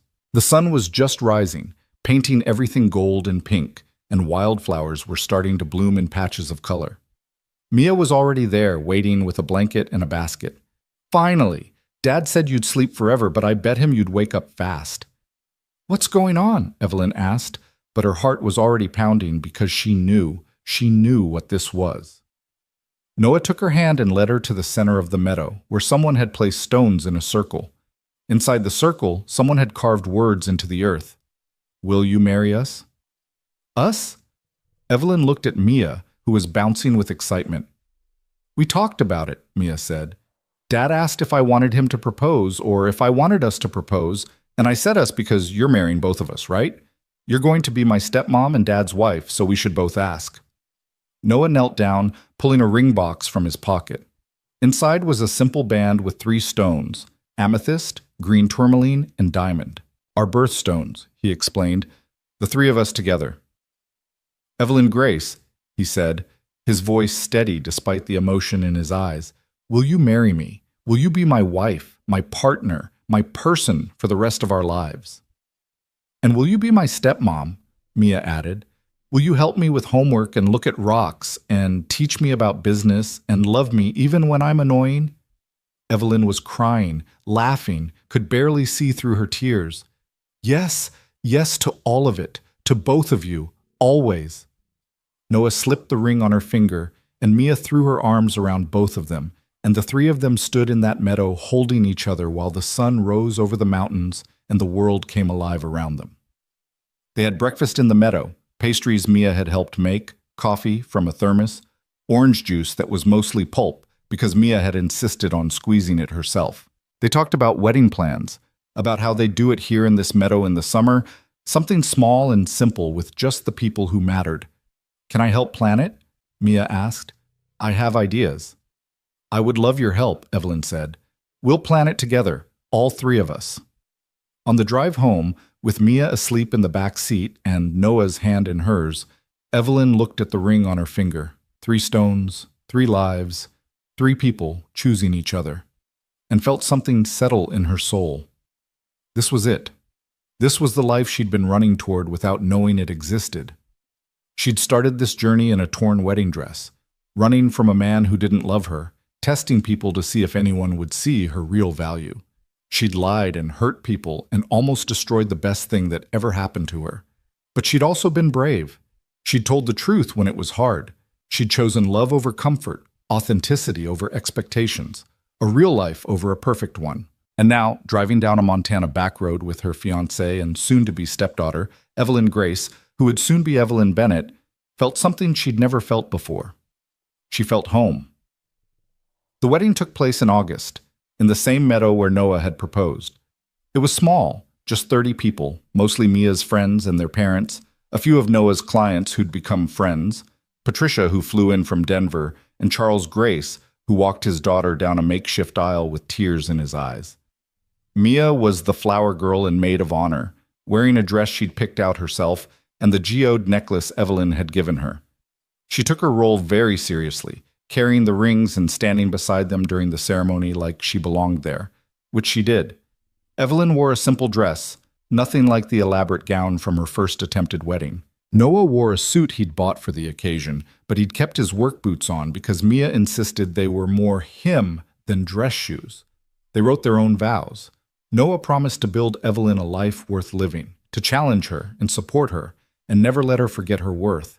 Evelyn promised to choose him every day, to be brave enough to be real, to love Mia like her own. And Mia, unprompted, added her own vows.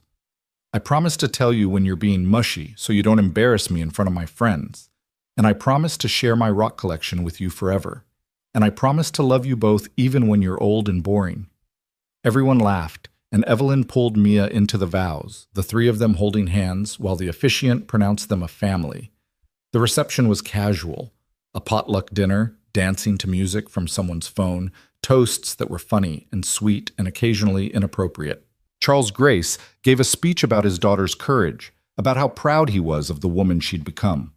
Patricia told embarrassing stories about Evelyn's early days at the company, and Mia's friend Zoe declared it was the best wedding ever because there was no boring stuff, just the good parts. As the sun set over the mountains and fairy lights came on in the trees, Noah pulled Evelyn onto the makeshift dance floor. "Happy?" he asked. "Happier than I knew was possible," she said honestly. "Thank you for stopping that day, for seeing something worth saving in a stranger in a torn dress. Thank you for being brave enough to come back, for choosing this life even when it was scary." They danced under the stars with their family and friends around them, and Evelyn thought about the journey that had brought her here. From the road where Noah had found her, through the lies and revelations, through winter and spring and into summer, every step had led to this moment, to this man, to this family. She'd given up a fortune to live in a cabin. She'd walked away from power to build furniture. She'd traded perfection for authenticity, comfort for courage, expectations for love, and she'd do it all again in a heartbeat. Later that night, after the guests had left and Mia had fallen asleep in the truck on the way home, Noah and Evelyn sat on their porch now, officially, legally, permanently, and looked at the stars. "I have something for you," Evelyn said, pulling out a small wrapped package. "A wedding gift." Inside was a deed, not to property, but to something else. "I paid off your mortgage," she explained as Noah stared at the papers. "The cabin is yours, free and clear. I wanted you to know that no matter what happens with the business or the company or anything else, you and Mia will always have this place. It's yours."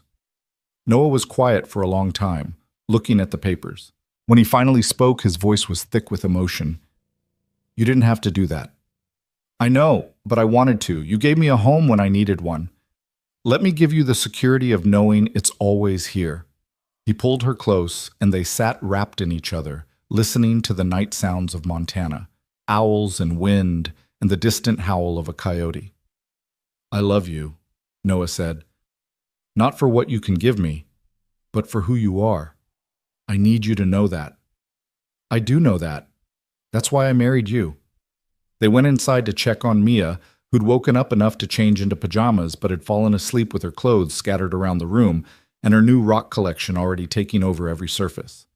They stood in her doorway watching her sleep, this amazing kid who'd accepted Evelyn into her life with such open-hearted generosity. "We're going to be good at this," Evelyn whispered. "The three of us. We're going to be a really good family." "We already are," Noah said. In bed that night, their first night as a married couple, Evelyn traced the wooden key Noah had given her months ago, still hanging around her neck. She'd added her wedding ring to it, wearing both symbols of home together, always. She thought about the woman she'd been a year ago, preparing to marry the wrong man, testing people, hiding behind lies and wheelchairs and walls she'd built to protect herself. That woman seemed like a stranger now, someone she used to know but no longer was. She'd become someone new, someone braver, someone who chose love over fear, authenticity over perfection, a real life over a safe one. And as she drifted off to sleep in her husband's arms, in the cabin that was now their home, with their daughter sleeping down the hall, Evelyn felt something she'd been searching for her entire life without knowing it. She felt complete. The story could have ended there, in that perfect moment. But life isn't made of perfect moments. It's made of all the moments strung together, the hard ones and the easy ones, the boring ones and the magical ones. Bennett and Grace Furniture grew over the next year, expanding into a real business with 3 employees and a waiting list of clients.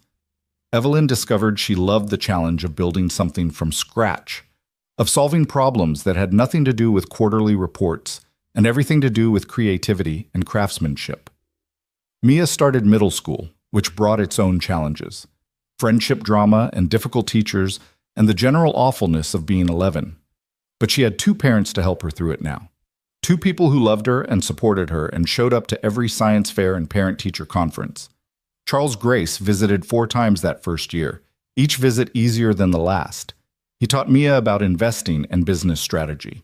He and Noah developed a grudging respect that turned into actual friendship. He learned to love his daughter's choices even when he didn't fully understand them. And Evelyn and Noah built their marriage day by day, choosing each other through arguments about whose turn it was to do dishes and whose fault it was they'd run out of coffee. They chose each other through sickness and health, through business challenges and family drama, through all the ordinary moments that make up a life. On their first anniversary, they went back to the meadow where they'd gotten married. Just the two of them this time, with Mia staying overnight at Zoe's house for the first time. "Do you regret it?" Noah asked as they sat in the wildflowers, watching the sunset.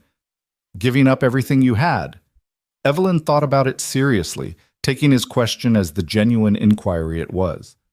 "I didn't give up everything. I gained more than I lost. But sometimes," she paused, wanting to be honest, "sometimes I miss certain things. Good restaurants, easy access to museums, not having to drive an hour to get to Target." "So you do regret it?" "No, I miss those things the way you miss a friend who moved away, fondly, without wishing they'd come back, because what I have here is worth more than any of that." She looked at him. "I have you. I have Mia. I have work that challenges me and a life that feels real. I have a family I chose instead of one I inherited. That's worth every sacrifice." "Even when the pipes freeze?" "Even when the pipes freeze," she laughed, "though I reserve the right to complain loudly when they do." "Deal." He pulled her close. "Thank you for choosing this, for choosing us, for being brave enough to build a life that doesn't look like anyone expected but feels exactly right. Thank you for stopping for a stranger in a torn dress, for seeing something worth saving." "I didn't save you," Noah said seriously. "You saved yourself. I just gave you a place to land while you figured out who you wanted to be." They watched the sun set over the mountains, and Evelyn thought about salvation and courage and the different ways people save each other. Noah had saved her by offering kindness when she needed it most, but she'd saved herself by being brave enough to accept that kindness, to be honest about her lies, to choose a different path. And in the end, they'd saved each other, because that's what love does. It gives you a safe place to be your real self, mistakes and all. Years would pass. Mia would grow up and go to college and come back to Montana with a geology degree and big plans for the family business. Bennett and Grace Furniture would become known across the country for beautiful, handmade pieces that lasted generations. Evelyn would eventually step away from her family's company entirely, finding more satisfaction in building furniture and raising her family than in boardrooms and profit margins. But that was all in the future. In this moment, in this meadow, on their anniversary, Noah and Evelyn were just two people who'd found each other in the most unlikely way and chosen to build a life together. A single dad who'd saved a runaway bride, a billionaire who'd saved herself, a 9-year-old who'd saved them both by being brave enough to love without reservation. 3 people who became a family, not through blood or obligation, but through choice and courage and love. And in the end, that was the only thing that mattered. They drove home as stars came out over the mountains, back to their cabin where a light was on. Mia must have convinced Zoe's parents to bring her home early, unable to stay away from her family even for one night. They'd complain about her breaking the rules, but they'd be secretly pleased, because home was wherever the 3 of them were together. Evelyn looked at the wooden key around her neck, at the ring on her finger, at the man beside her who'd become her whole world. She thought about hope, the word carved in cedar, the thing that had brought her here, the thing that kept her choosing love every single day. She'd come to Montana broken and lost. She'd stayed and become whole. And that, she thought as they pulled into the driveway where Mia was waiting on the porch with a smile and a new rock to show them, was the best kind of happy ending. Not perfect, not easy, but real and earned and absolutely worth every risk it took to get here. Home.